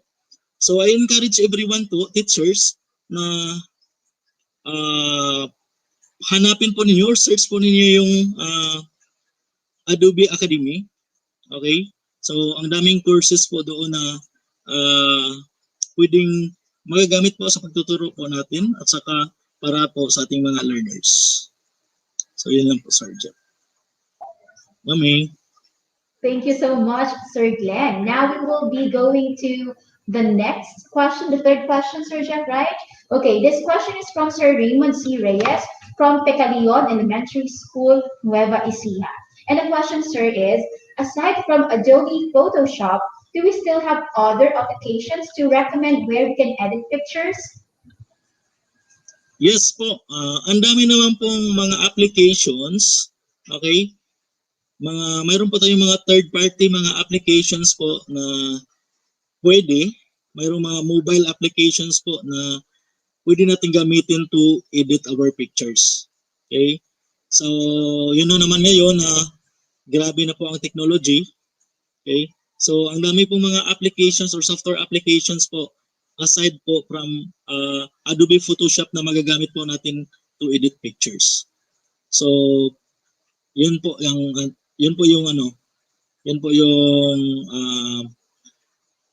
sagot ko sa tanong na ito. Okay, thank you so much for that. Now, Sir Glenn, this will be the fourth question naman po, coming from Ma'am Cristel M.C. Quezada of Capalong Elementary School, Quezon. Does the Department of Education offer free Adobe Photoshop software for public school teachers? Okay. parang ano eh, parang ang bigat ng ano, parang ang bigat ng tanong. Am I the right person to see this? Okay, so the Department of Education offers free Adobe Photoshop software for public school teachers.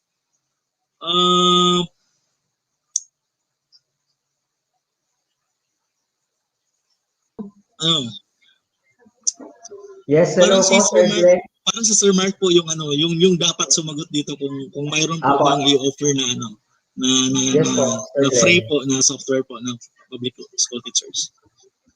Opo, si Sir Mark po kasi is currently on his way papunta po sa airport kasi pupunta sila ngayon ng Dumaguete. So, for information po, no, katulad nga po nung nabanggit ko kanina, our IT officers po, yung bawat SDO po, meron pong binigay na mga Adobe software po, which is full version po sa ating pong mga public school teachers.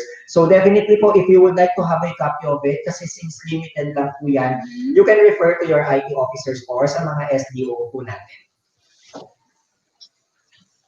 Yes po.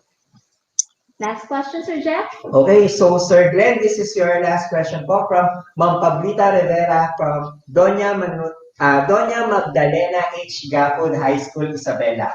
So what are the advantages of poster design in Adobe Photoshop? So the advantages of poster design in Adobe Photoshop, number one po is we know we can start building our design from scratch. Okay? So pwede natin gawin na sarili po natin design from scratch po.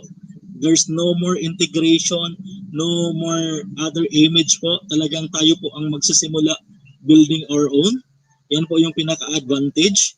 Kasi ang dami pong software ngayon na ready-made na talaga. May mga templates na lang tayo na we are going to change. But we should, napakasarap po dito is we should learn the basic po talaga, yung manual process po in designing.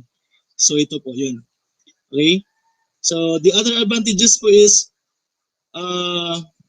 we know how to apply, okay, the features or the functions of that particular tools in Adobe Photoshop in applying poster design. So not only in poster design, flyers, photo editing, retouching. So ang dami pa pong mga advantages na magagamit po natin ang particular na software na ito. So yun po, Sir Jeff and Mami. All right, thank you, Sir Glenn. Yes, and actually, point of information po ulit, for the month of April, the Educational Technology Unit will be focusing po on Adobe application softwares po para po sa mga trainings natin every Saturday. Kaya huwag po kalimutan na mag-like dun po sa ating Educational Technology Unit Facebook page para maging updated po kayo regarding with the trainings that we're going to have. So, I guess that's all for Sir Glenn. Maraming salamat, Sir. Thank you so much, Sir Glenn.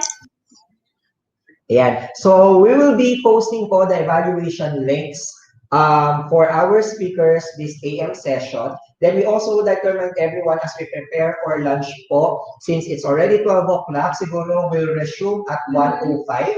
Then, sa 1:05 po na yun, medyo papasok po kami bigla halfway of the lunch break para makapag-give ng shoutouts, di ba? Yes. Yes, Teacher May. Yes, so we will now be showing the links for the evaluation.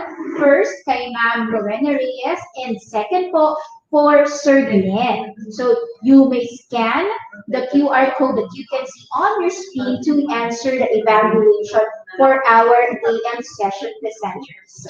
Yes, and also don't forget po to use our hashtag for today, the virtual INSET Day 3, sa pagpo-post po ng inyong mga selfies para po mabilis din namin mahanap as well as yung mga shoutouts ninyo. I-comment nyo lang po dito sa aming mga Facebook pages and as well as sa YouTube channel po. And we were so glad po to see your groupies and your selfies from different parts of the Philippines. So Sir Jeff, let's pause for a while and let's have our lunch break.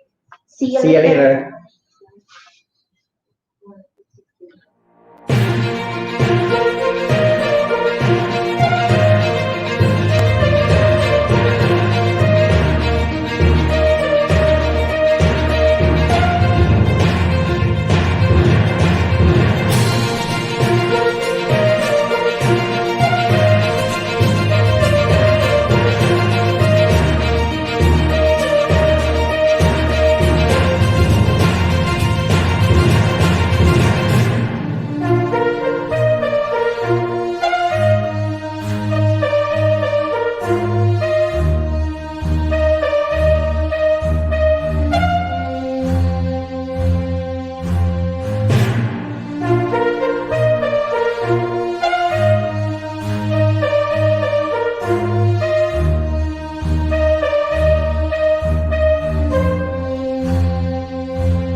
As we face the command of rapid development in technological innovation in the world, the Philippines' preparedness in advancement of its physical facilities, infrastructure, and soft skills are given focus, especially with the empowerment of teachers' capacity and capability, not only in pedagogical aspects of teaching, but the confidence in delivering instruction with the use of information and communications technology. The Office of the Undersecretary for Administration, under the leadership of USEC Alain Delby Pasqua, established the Educational Technology Unit under the Information and Communications Technology Service. Its prime function is to empower and capacitate public school teachers and learners as required by the global demand of the fast-paced development in technology.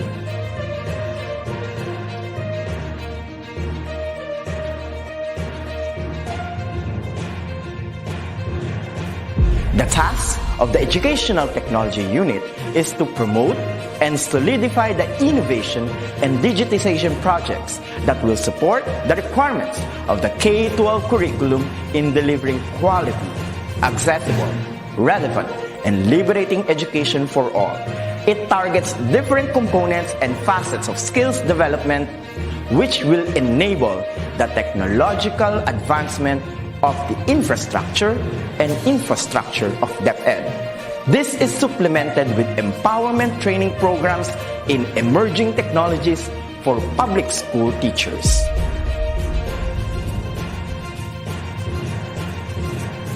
The programs of the EdTech unit target the emerging pedagogies focused on open educational resources, robotics and mechatronics, coding and programming, virtual reality and augmented reality in education, mobile application development, Internet of Things, and the productivity tools for learning, which includes Microsoft Office 365, Google Apps for Education, and the different Adobe software tools. In addition, the maneuver of in-house applications such as the DepEd Commons and the DepEd Learning Management System is under the flagship of the EdTech unit. The supervision of DepEd TV in ensuring world-class produced video lessons is another task of the office.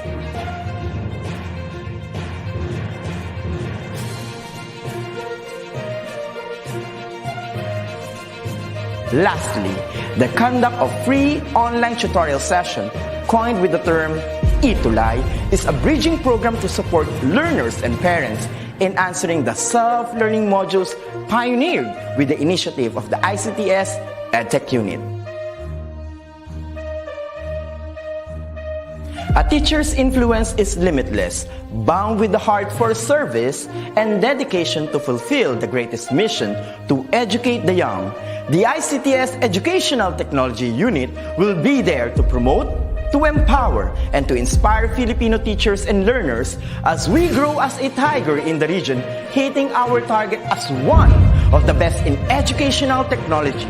Come on and join us as we make our dreams into a reality. Sama-sama tayong lahat tungo sa iisang layunin. Simulan natin ang pagbabago dahil tayo ang mga gurong magtatayo ng makabagong DepEd. Sulong Edukalidad.